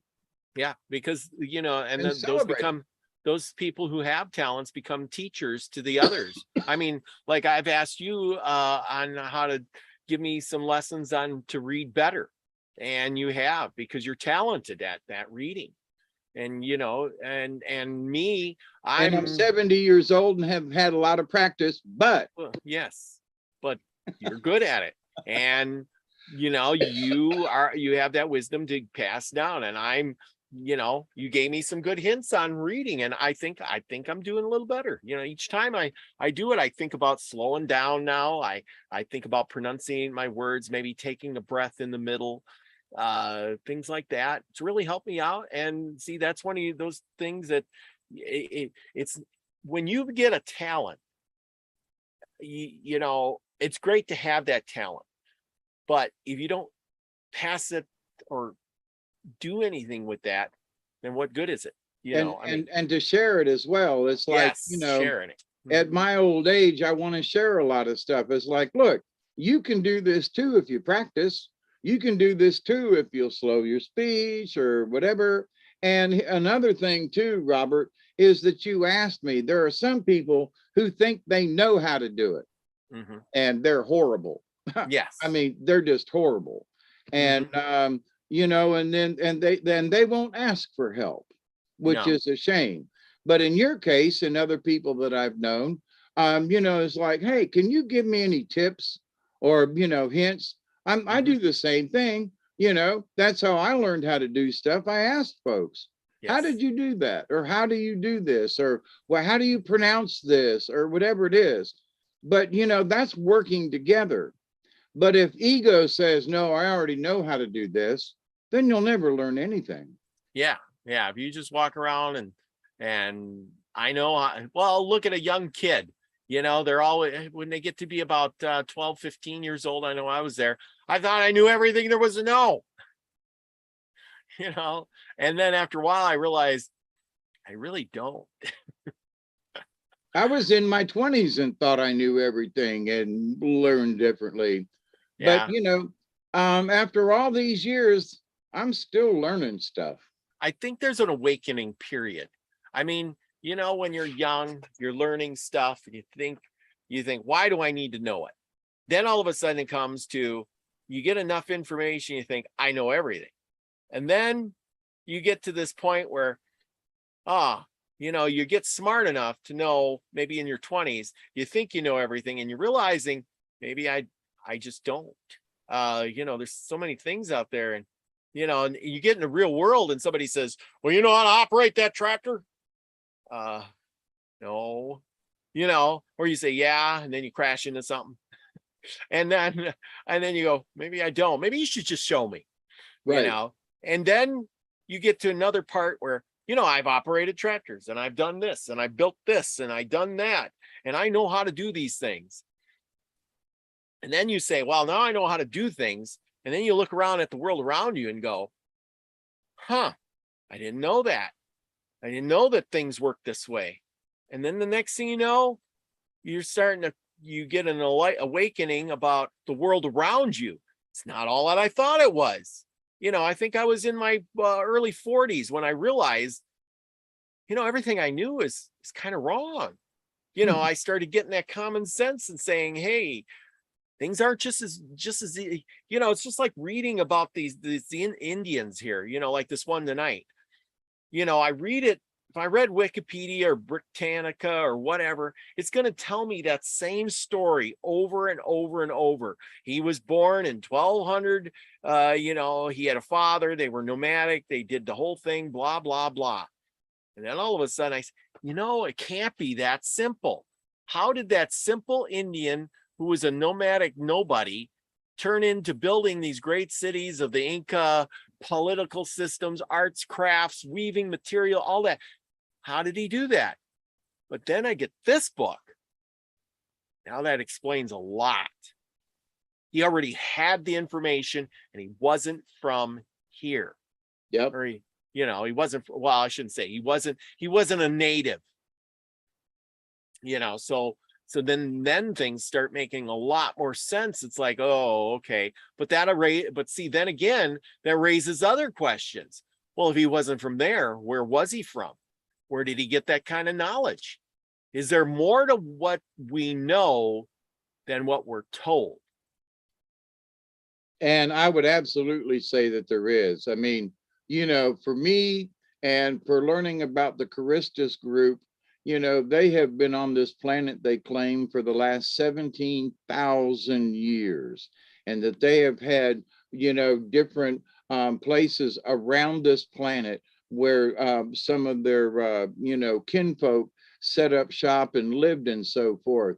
But if you don't believe that aliens could have been here before, and if you don't believe that any of that is possible, you know, that we're just, you know, life started 6,000 years ago and it's all surrounded by the Bible, then you've got a very closed view of what is possible or what the potential could be. Well, or, you know, oh my God, you mean there were races here for the last 20,000 years? Yeah, And the thing is it could have been even before that. Look at the right. Hopi. Was it that the Hopis said that they went, there was something coming and they went, so they had a great nation, and the ant people came and took them under the ground, took care of them. And then when the earth was good again, they brought them out. So that means they were alive and here on earth at one point in time with a civilization, and they went away and then they came back, but they never left the earth. They were always here. They just had to go away for a while where some kind of catastrophe happened on the surface. Right. And well, even at the book that you read that we pointed out in that that when he came to reclaim. Yes. Well, like not to, what? Wait a minute. To reclaim the people. Wait a minute. Yes, reclaim the people. And because there's always going to be, as like one guy said, if there's a world war again, and he says, and somebody asked him, hey, why am I even going to bother trying to stock up or pack my bags or have a bug out? Why am I doing all this? I'm not going to survive. It's a world war. Well, if you already made up your mind you're not going to survive, you're not. But if you pack a bag and you prepare and you do that, somebody always survives the war. Otherwise we wouldn't be here. That's right. Your great grandfathers survived a war or a catastrophe somewhere along the line. That's why you're here right now. Yep. And in my case, it was the Confederate War, the Civil War, Yes. Yeah. And even before that, but to the point though, yeah. It's interesting that these Inca folk lived for so long without warring. Yes. But it looked like they built battlements, which is a little interesting. But well, as I read in this, the future of it is that they did battle later on. They had wars. There was so he had sons, and I'll just fill you in maybe for next week because we're going to finish it up with the Incas next week. So he had sons and the lineage went on, and at some point the one ruler had two sons, and this is when, according to the book, when Pizarro showed up, and the two sons were warring, and the father had split the empire, and he says, you take this half and you take that half, and rule the great land, right? Well, the sons are jealous of each other. One said, I want to rule, I want to be the supreme ruler, not just a half ruler. The other one's like, no, I want to be the ruler. And so they warred and they fought. And then Pizarro showed up, right? And then he conquered them all, because he was, that they pitted themselves against each other so much, and they were fighting, with clubs and arrows, kind of thing. They were in the end, I think the empire was going to fall anyway in some sort of way, because they all these years of peace, and then all of a sudden, and the last rulers were fighting against themselves. Well, and see, and that is interesting that Beaver is the card in that building and working, with each other and not letting our egos get ahead of us, and what we can achieve when we work together, and when you war and fight, well, then, entire nations are lost. Yes. Yeah. Let's see, the tractor. Oh, egos better. Hard to get that. Tractors are different. Oh, the gift. Elderberry says tractors are different now with the gear shifter. Yeah, there's all kinds of different tractors with different gear shifters. One of the ones I hate is not the, how you shift like this, those side shifters. I hated the side shifters, like the case. The case used to have a side shifter. So you first and second and third and fourth. I hated that. Why that they're talking about tractors, I don't know. But anyway, the point is that things change. You got to work together with other people. And as in the beginning there, they all worked together and they made a great empire. But soon as they started, wanting and not sharing and working together, the empire crumbled. Ego. And Bizarro, yes. And Ego. Bizarro came in and he just wiped them all out. Yeah. Anyway, well, I think this is a good night. We better end it before we get too long, go 3 hours. Yeah, because it's tomorrow now already. Yeah. Well, for you it is. It's not quite here, but I got to go to work tomorrow. Speaking of that, and hopefully I'll be back with another show. I've been doing this Explorer Race. This is a great book. I really enjoy it. It's kind of talking about a little bit about everything. It's quite interesting. So if you want, join me tomorrow, and I hopefully will have another show on the Explorer Race, and we'll go through that. David, thank you for coming. It's been a pleasure, and we'll see you all next week. Thank you, everybody. Love you. Everybody from Elderberry, Michelle Can-Am Free, Susie Q, Lucky Smith, Lady Spitfire, everybody hung out, Lee S. Lee, anybody else that I missed? Scotty Boy, aloha, Scotty Boy, aloha. Okay, and Isby, Robert B. Is Hawkeye gonna do a show tonight? Maybe. That's probably. He's gonna get a cup of coffee, everyone, and rest up a little bit, let the dog in and out or something, and he will be right back. I know how it goes. What's on the agenda tonight? I don't know. Don't know. I think actually I don't know.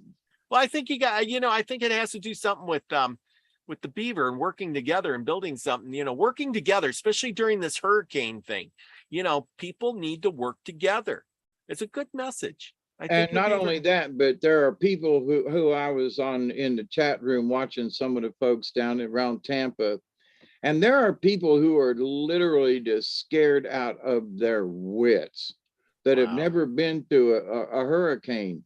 Mm-hmm. And when my sister was here over the weekend, we were talking about it. It's been a long time since Tampa's been hit by a major hurricane. It's been skirted a couple of times, but about 4 years ago, we got hit by Michael, and it came through South Georgia and Tallahassee and like to wipe us off the map. And it was a category 4 or 5. And so, I hope that we don't have bad things happen to folks down there in Florida. But, I was thinking about having a conversation about that, about Florida. And y'all just, fill your bathtub full of water, fill up a couple extra jugs when the power goes out, have some candles ready. We always had hurricane parties, no matter how bad it got, trees falling in the front yard or whatever. We always made it through. So to all them folks in Florida, we're praying for you, but chill out. This fear factor is just way too high.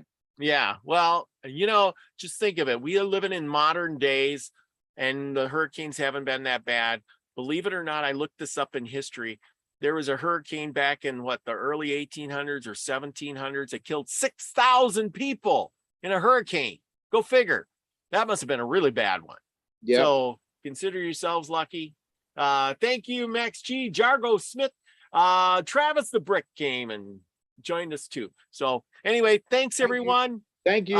Remember, go out and be the frequency you want to receive. I love you all, everybody. Go out and make it a great day for you and somebody else, and be nice to your neighbor. Okay. Peace, everybody. Adios. And there we go. Another show in the back.